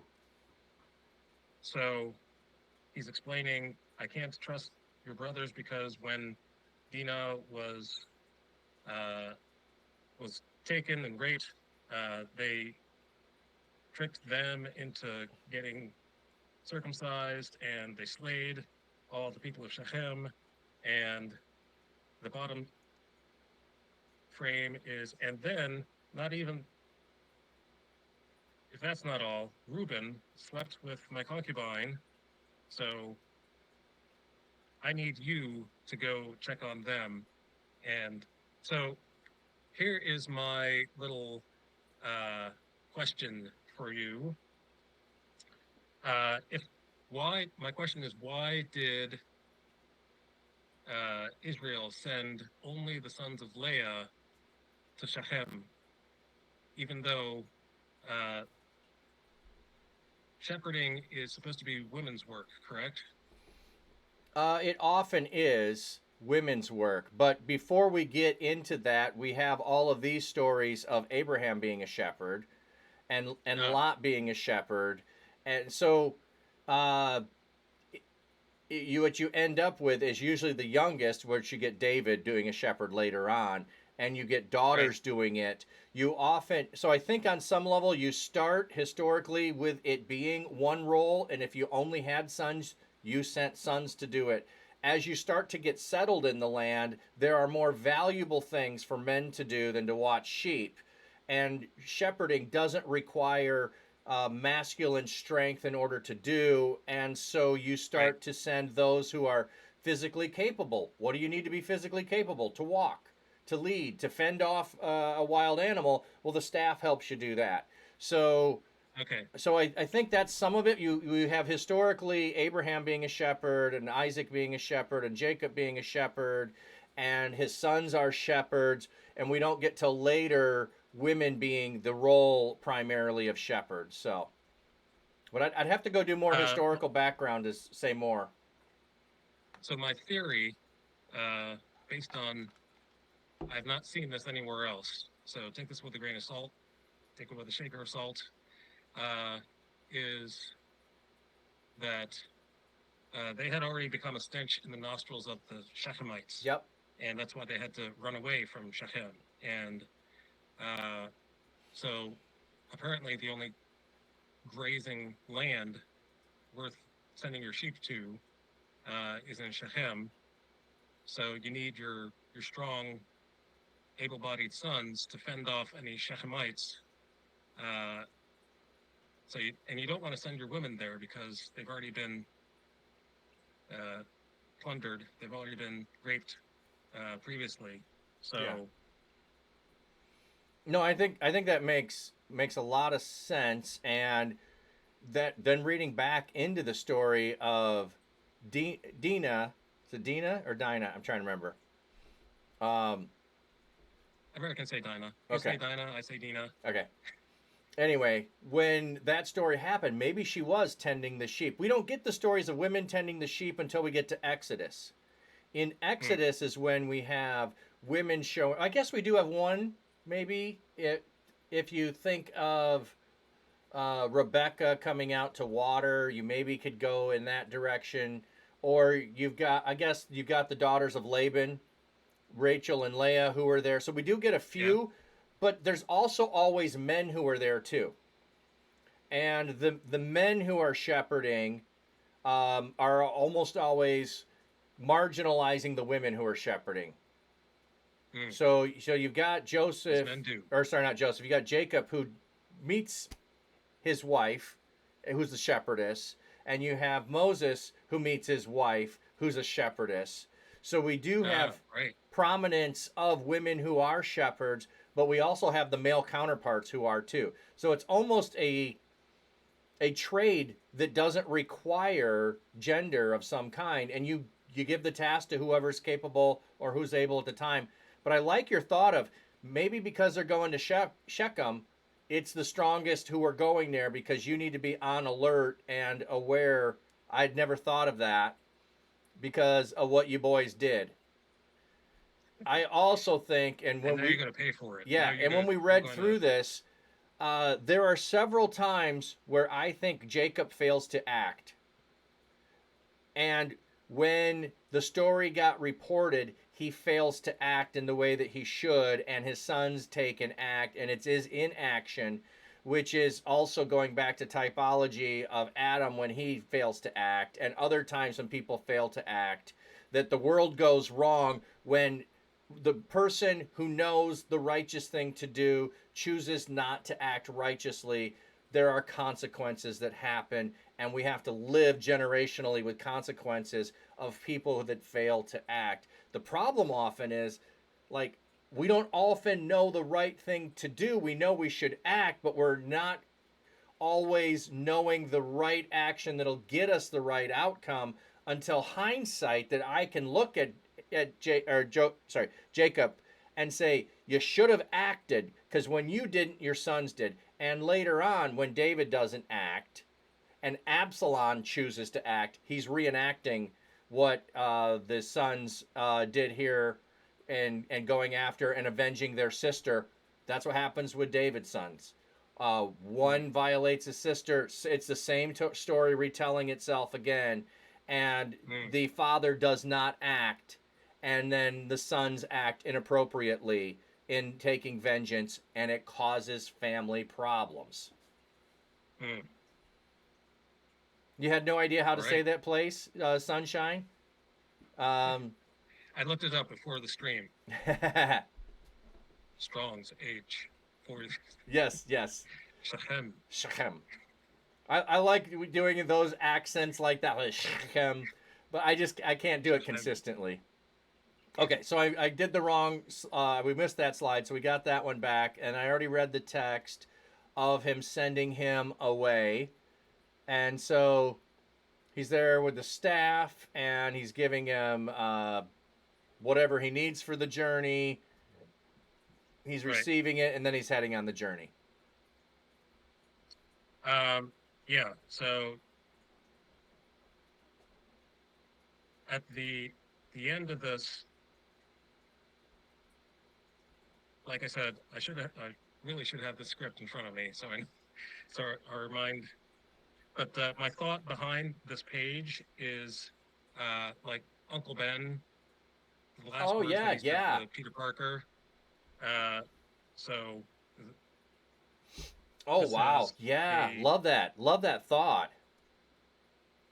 this is sending off the son to go to Shechem in order to take care of what he needs to do, and he will never see him again. So it's not Yeah. Uncle Ben that dies this time. It's going to be uh, the, the son who's going to be thought to be dead.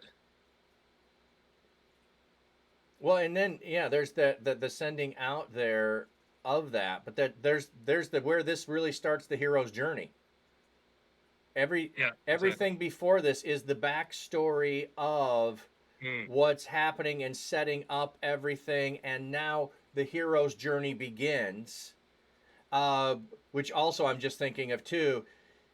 By the image of Shechem there, of the place where violence took place and violence was repaid with violence, is a violation of righteousness. And he's had a pattern of reporting when the brothers do unjust things. And so we're mm, sending the righteous one to go investigate what the unrighteous, yes. proven unrighteous brothers in the past are up to. Ooh, Go and report to me, yeah, yeah, is what he says. yep, yeah. Bring word back to me. Yep. Cool. All right. On to the next slide. And page 19. And we're in verse 15. When Joseph arrived at Shechem, a man found him wandering around in the fields and asked him, "What are you looking for?" He replied, "I'm looking for my brothers. Can you tell me where they are grazing their flocks?" "They have moved on from here," the man answered. "I heard them say, 'Let's go to Dothan.'" Okay, so then your panels, he's looking around. Oh, you got a bunch of, or a merchant caravan, maybe some foreshadowing there, um, in a Ah, couple of panels. And yes. I meant that to happen. yeah, I love. So what's really cool on this, like you've got the broken panels in the center with the top and bottom being uh the I'm there and then I'm turning to go somewhere else, and the positions of them Right. switching, and then the guy telling him the story in the middle there. Is there more in the middle piece that I'm not seeing? Because it's outside, uh, I I wanted to show openness, and it's there are not very many enclosed spaces in the story, so I did want to show openness, and yet I wanted to, uh, sequentialize the story. So uh, the the window in the middle is how I chose to do that. So this is the man from Shechem, Yep. and he says that your brothers are not here. I saw them say, "Let's go to Dothan," and Joseph is not happy about that because he already walked 3 whole days in the hot sun to find them here at Shechem, and he says they're not here, and he walks away in a huff. So this is where the anger builds. The anger starts building in Ah. Shechem when he reaches them in Dothan. Dothan, not sure how to say, but so that's what's happening in my mind. Okay. Got that. Now I'm trying to. There we go. Page 20, and we're still the second half of verse 17. So Joseph went after his brothers and found them near Dothan, but they saw him in the distance, and before he reached them, they plotted to kill him. Here comes that dreamer, they said to each other. Come now, let's kill him and throw him into these cisterns and say that a ferocious animal devoured him. Then we'll see what comes of his dreams.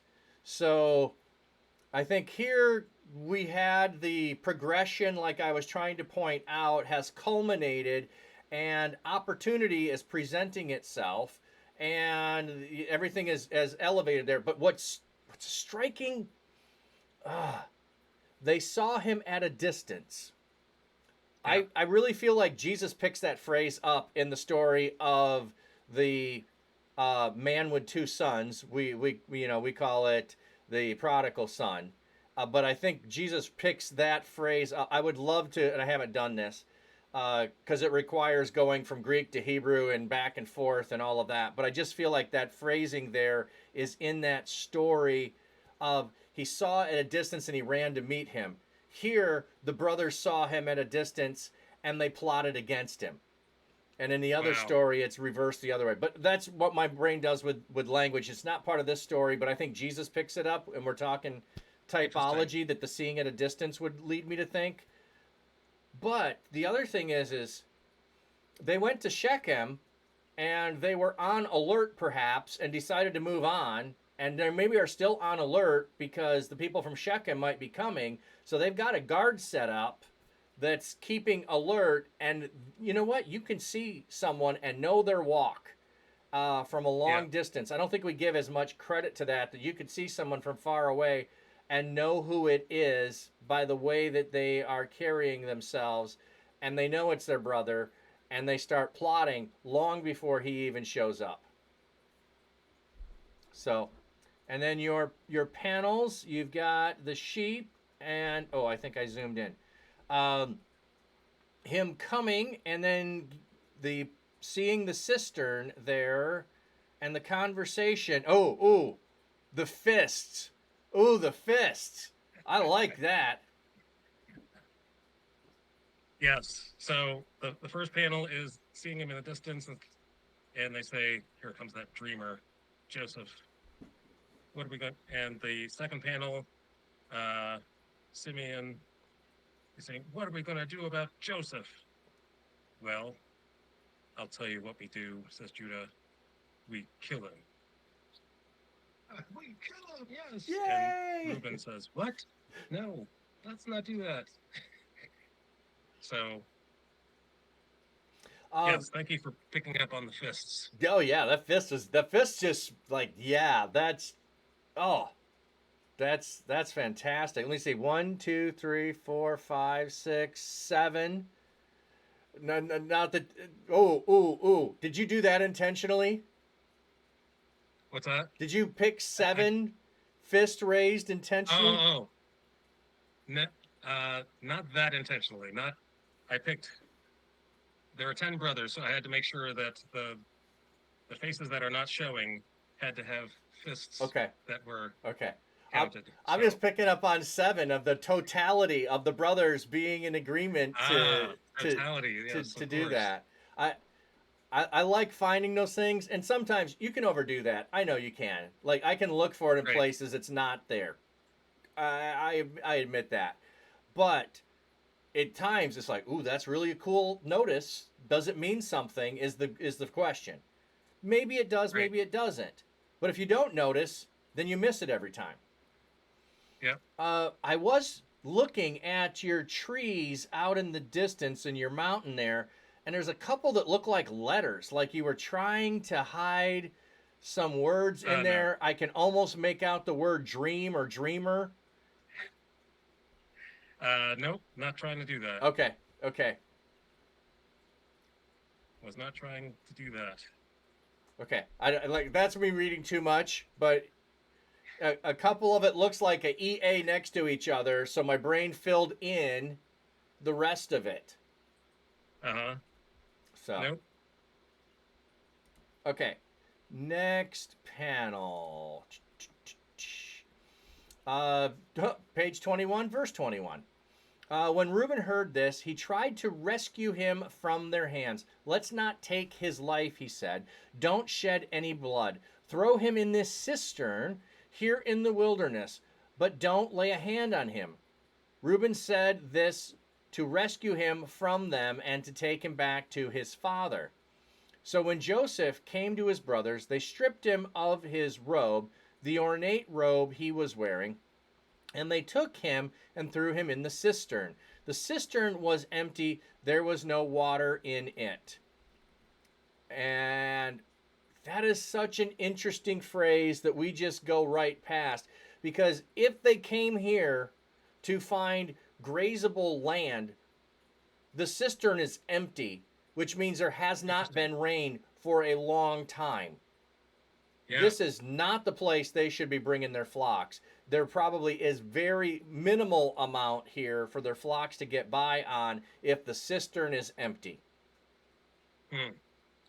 So Another question I have is, in Hebron, do they often have to make a long trip? I mean, sheep eat daily, right? So that must mean that they ran out of foliage in Hebron, and they had to take the sheep somewhere else. yeah. The only other thing that it could mean is they got here, there was water in it. They watered all of their flocks. They took all the water for themselves out of the cistern, and now it is empty. It could be a mud pit down there as opposed to dry. Yeah. So either they arrived and they consumed everything because they've been here a while and they've drained it, or they went to a region that doesn't have it. We don't know. But there's significance in the cistern being empty because now it can be a place to store someone. Right. Versus Exactly. if there's water in there, it's not necessarily.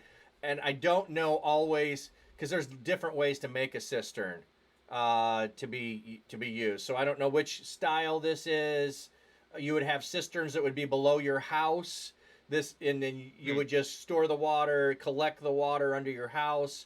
Or you'd have ones that'd be communal. This seems like it's one that was created to gather water from some way for your flocks to be able to have.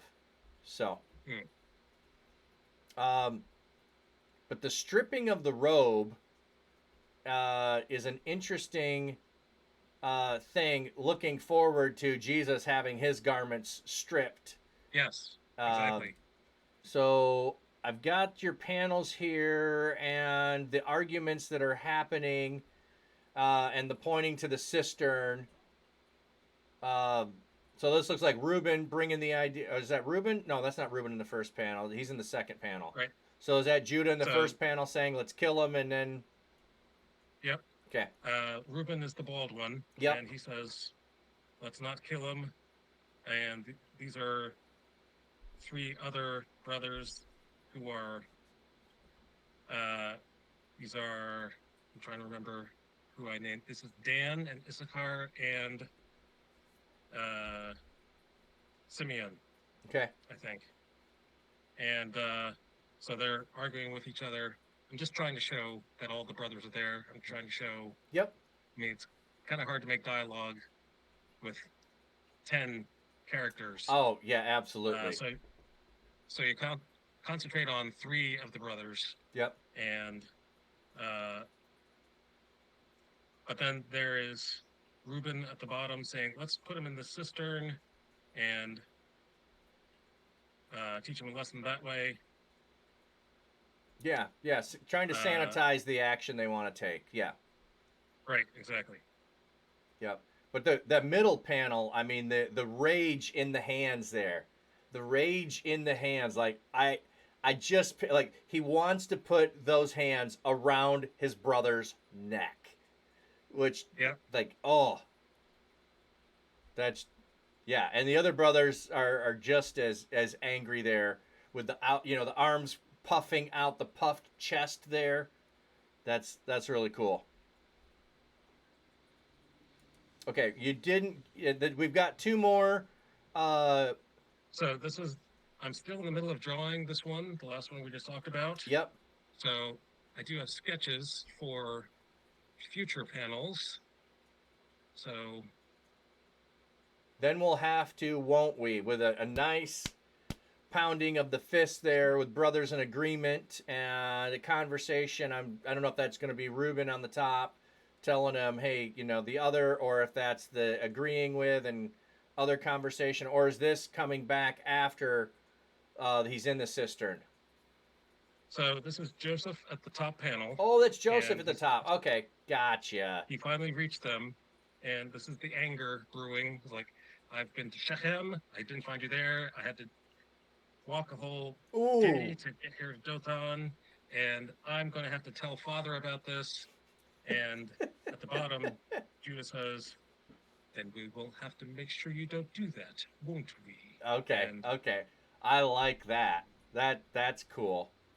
And then the last one, we've got some windows and a throwing in the pit, and then him down in the pit. so, yeah, this is the tussle. This is the struggle. Trying to show chaos with the windows are not they're not horizontal. Not a normal way panels are drawn or windows. Yeah. Right. So there's going to be a lot of, I'm still working out all of the action that's going to happen there, and then as if he's spilling out of the last panel.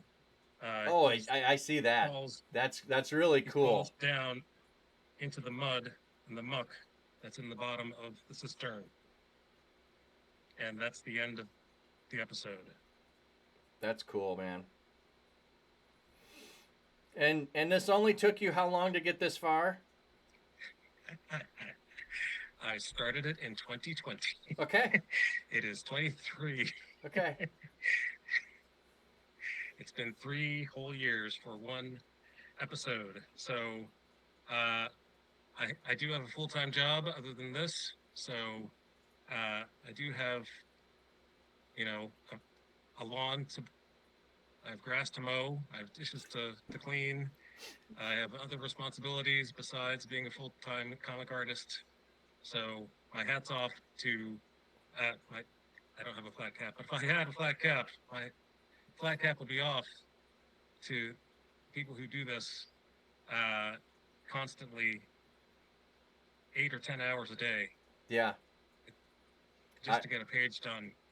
I'm amazed by it. Like I said, I had a friend who did a lot of this in college, and then he ended up being an architect, and not following up on using his art skills. But he now teaches at the community library classes on how to draw, and it's just fun to watch someone create something and come to life. So it's been fun.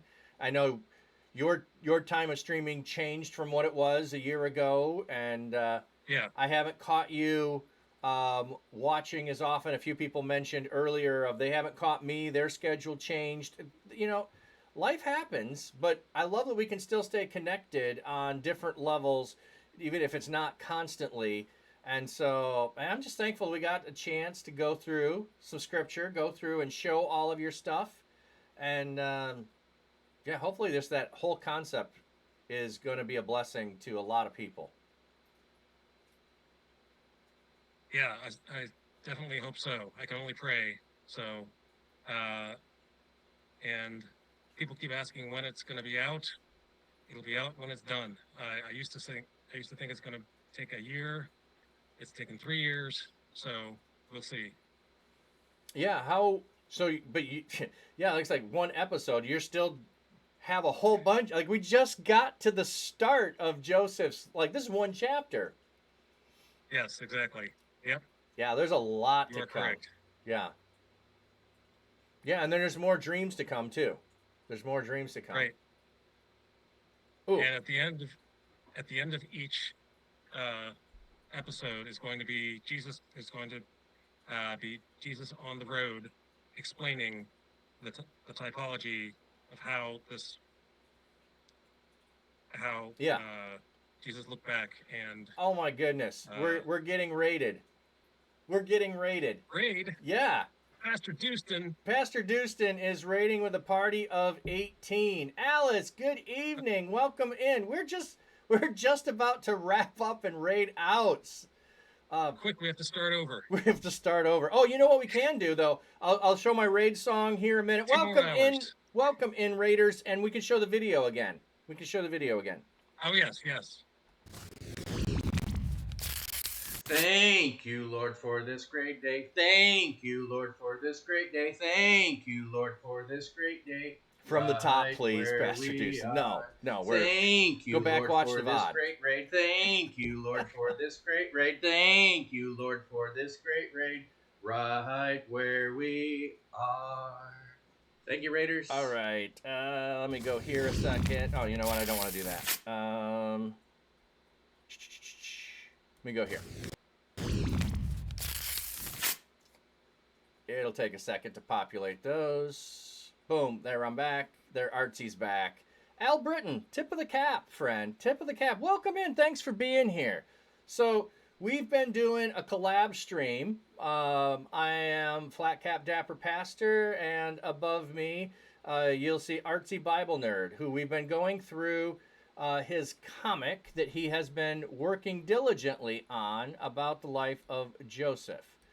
And so I'll play a promo video about that just a second. Temple Snail, the iPad app does not play well with guest star feature. Yeah.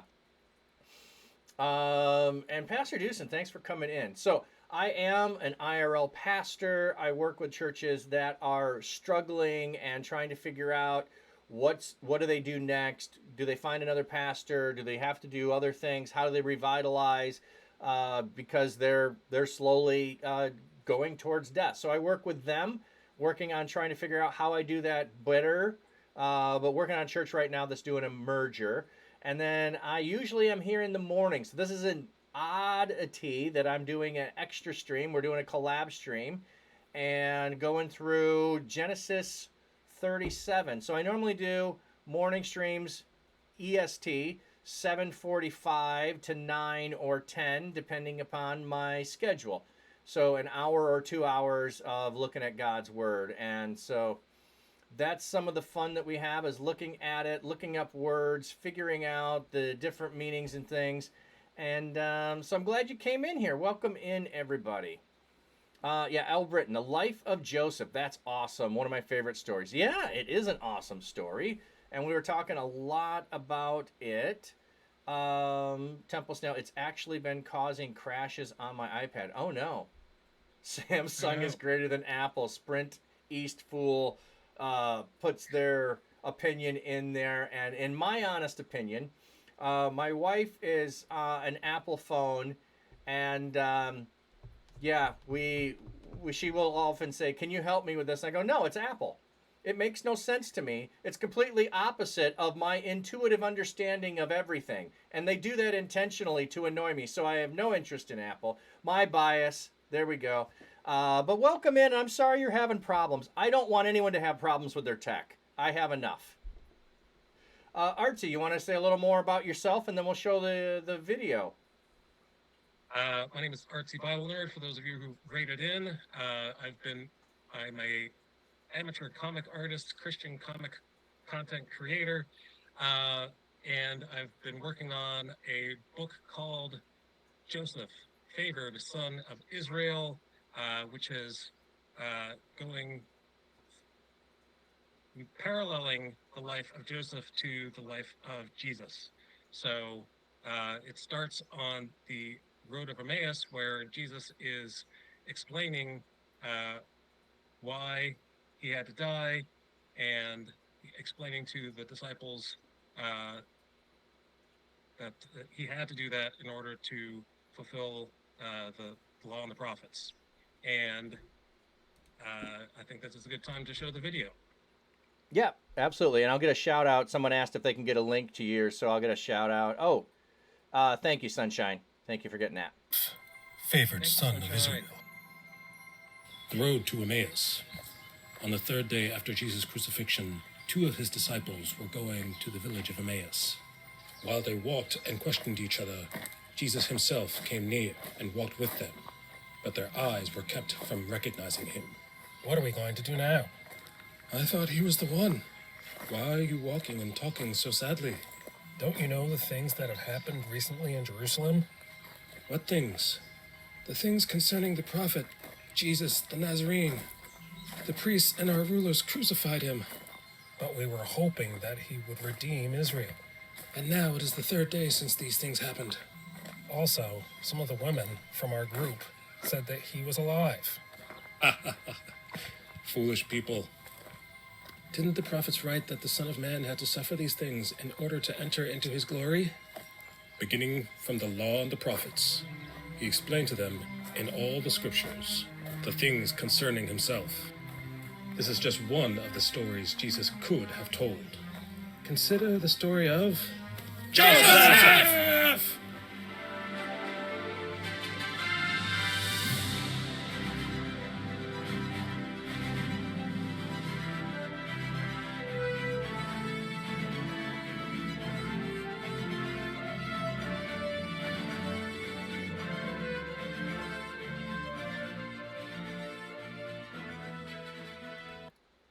I was going to ask you, you've got this panel here colored. Are you going to go back and color everything, or is it going to stay black and white?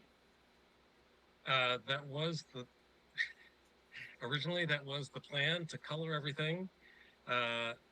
It is Joseph's Technicolor Dream coat, so it would be kind of wrong not to color the coat. But it has taken a very long time, so we will see. Stay tuned. Okay, okay, That's my answer to that. okay.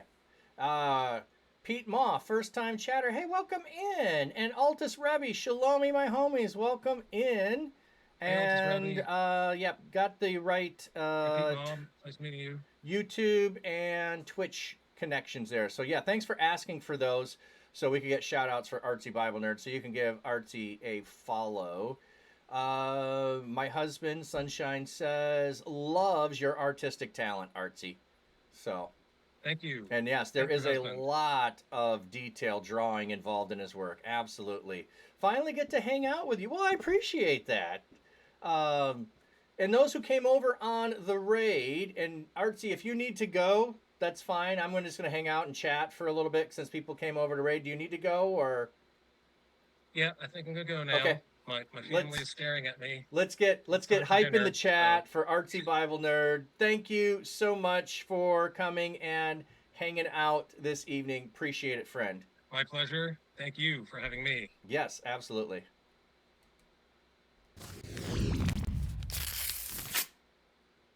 All right, it's going to take me a second to change my camera here because I had to adjust it for doing the collab. So let me change the camera. So you're not looking up my nose. Oh, wait, I have to... Yes, end it. Now my camera should be available. Why are you not taking my camera?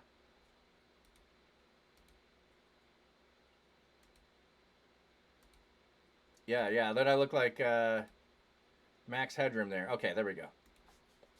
Okay, so yeah, Alice, welcome in. Good to see you. Tip of the cap to Artsy. There you go. Tip of the cap, Alice. Tip of the cap to Artsy. Absolutely. Love that. Love that. What was I going to talk about? Man, I get distracted. We need a rabbit count in here of how many times I go down a rabbit trail. But yeah, had Artsy come over and go through this. He wanted to do a collab. So, oh, that's what I was going to do. Is those who came over on the raid with Pastor Dustin, what is something you love about Pastor Dustin? I love hanging out with him. I haven't had a chance lately to do that. So what's one thing or the best thing that you just had experienced with hanging out with Pastor Dustin? And Alice says, I'm laying in bed. Well, that's an okay thing to do, Alice. When I watch a lot of streams, I'm often laying on the couch, or, well, I don't think I do it in bed so much because I might disturb my wife. But yeah, laying in bed, watching a little bit of people on Twitch. I was hanging out last night. It's funny how I had 6 months, 18 months where I was hanging out all the time, watching a bunch of people, regardless of time of day. And life changes and I can't watch them as much as I used to. Or life changes and people can't hang out in my stream that used to hang out in my stream. So it's always a privilege when I get to hang out with any of you. I appreciate it. Alice, I like that Dustin is genuinely kind. He is. He is genuinely a great, loving guy. Absolutely. Absolutely. I love some of the stuff that he is just transparent about, like, you know, not liking dolphins. Like, why would I just think to myself, like, Dustin, why would you ever share that with people so that they can then, you know, ask you to play games and ask you to put a dolphin costume on? Like why would you ever do that? Because he loves people and he likes to share about himself. He wants you to know him. Yeah, so I love that about him. That's pretty cool. Sprint Eastful Fool says, good artist. Yeah, Artsy is a fantastic artist. And one of the things I have done, like, there's a lot of people doing games, and it's somewhat hard to get noticed if you're a game streamer amongst all the other game streamers. But I like hanging out in art and music streams, and then a bunch of pastor streams and church streams. The things that are in the margins on Twitch is probably where you'll find me hanging out the most. So, yeah, flat cap and get koi. Head to wear for redeem. LOL. Koi head to wear. Oh, get a koi head. Oh. Probably not, but, you know, I don't have it set up right now because I was saving bandwidth, or we could redeem looking at my fish. Oh, but let me give you not going to do it now because I'm going to do it on my regular stream. If you were observant, you might have noticed this on my shelf with all of my flat caps. This is, it says, from the fulfillment services. What? Traverse City, Michigan. That seems weird. That's not what I was expecting it to come from, Traverse City. Interesting. I believe this should be my biking jersey for this year for raising funds to take and help fight or help kids with cancer. So I'm biking 750 miles. And I have ridden over 130 since Friday already. So I'm averaging over 25 a day, which I just need to average 25 miles a day for the entire month. For every day in September, I'll get to 750. So tomorrow morning, unboxing, and if you miss it, I'll make a VOD of the unboxing. So I don't always do good making short clips, but that one will be one I will do. A goldfish head? I'll have to think about that. So, yeah, so I've been doing that. That's one other thing we do here. If you came in, and this is not info that you need to say, oh, I'm soliciting you to give. I'm just telling you what we do here. We do pass the cap. And so I believe we've been blessed. And when we've been blessed, we are supposed to bless other people. So I invite people on my stream to share with me somebody who has a need. Needs that would not get met by going to a charity because they don't meet qualifications, those kinds of things, but they have a real need. And we pass the cap, and whatever you give, the bits, the tips, the subs, the donos, just like Pastor Dustin gives away most of what he has or all that he gets collection, he picks someone and he goes and bless them. I'm trying to do the same thing. And so right now we are collecting for Biddy Beth, and we're going to give any of the tips, the bits, the subs that come in this week and next week to help Biddy Beth. She's had 2 deaths, an uncle that passed away, an aunt that passed away, and a son who's had to have a 3rd heart surgery, and finances are really tough right now. So we're going to help and raise funds. So I tell you that not because I expect you to give or I'm inviting you to give. If you feel led to give, great. But I'm telling you so that if you run into someone who has a need and you're like, boy, I really would like to have someone help raise funds, you can always hit me up with info and say, hey, I ran into someone who is in need. Can we help raise funds for them? And I'll connect with that person and see if we can do it. So yeah, you would if you had a penny. That's fine. Like I said, I'm not sharing this because I'm asking you necessarily that everyone needs to give, but telling you so that you can, if you run into someone, share with me that info so that we can try to help support other people and be a blessing to them. So that's why I share that. I was thinking of raiding Pastor Dustin, but he came over here, so that won't work. And we've been on for a couple of hours, and I have not yet eaten today. I do 1 meal a day, which might be weird to you, but that's what I normally do. And since I'm biking 750 miles, I've decided I'm not going to try to fast very much this month. I have in the past, and I'm not going to plan to do that. Oh, I don't know. Let me look at that a second. We could go over there.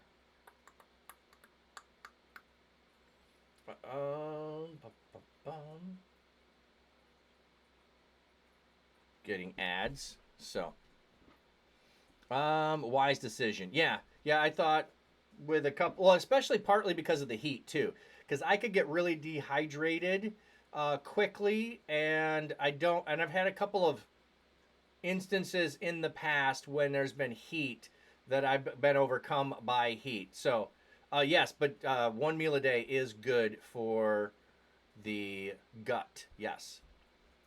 Pete, quick start streaming. Oh, Pete, you're telling Pete to go stream and we'll go there. Hey, Xanadu Peach, hey, how you doing? We are still struggling financially. I'm thinking to come up with thousands of dollars that we can pay for a deposit for another car and help us with our rent. I've got PayPal if anybody wants to help. All right, Xanadu. Yep. Pete, LOL, Alice. We're about 10 hours too early.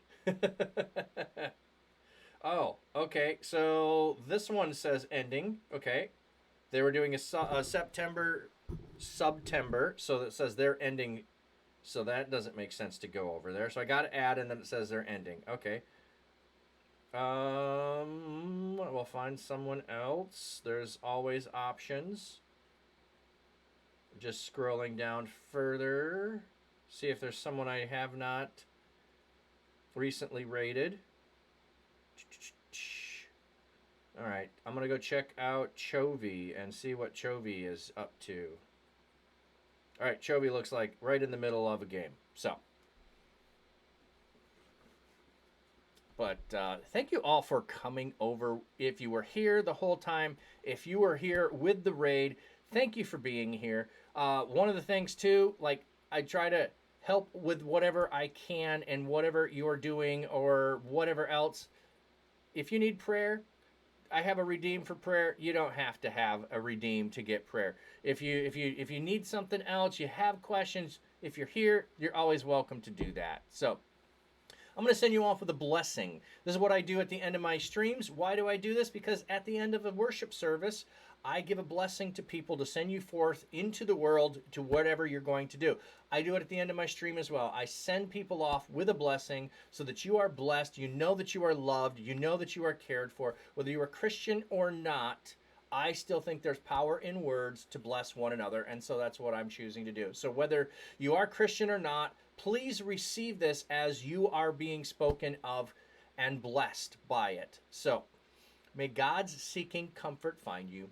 May his loving arms bind you. May his might protect you. May his wisdom direct you. May the joyous love of Jesus Christ be with you and all those you know, both now and forevermore. Amen. So I'm going to get my raid command, if I can, not mess it up by putting a question mark instead of, a backslash. I do that kind of thing all the time. Now, can I spell Chovy correctly? Not that that's a hard one, but you know. All right. And thanks, mods, for being here. I appreciate that because this is not my normal stream time, so you're not always able to be here. So getting the credits rolling, maybe we'll get through them all this time. But thank you for hanging out with me, those who've been here the whole time, those that have been lurking, those that came over with a raid. You blessed my evening. You blessed my evening spending time with Artsy Bible, looking at his fantastic comic that he's working on, and just the wonderful way of which you embraced him, and some came over from his. Thank you all. Bless you. Let's go bless others.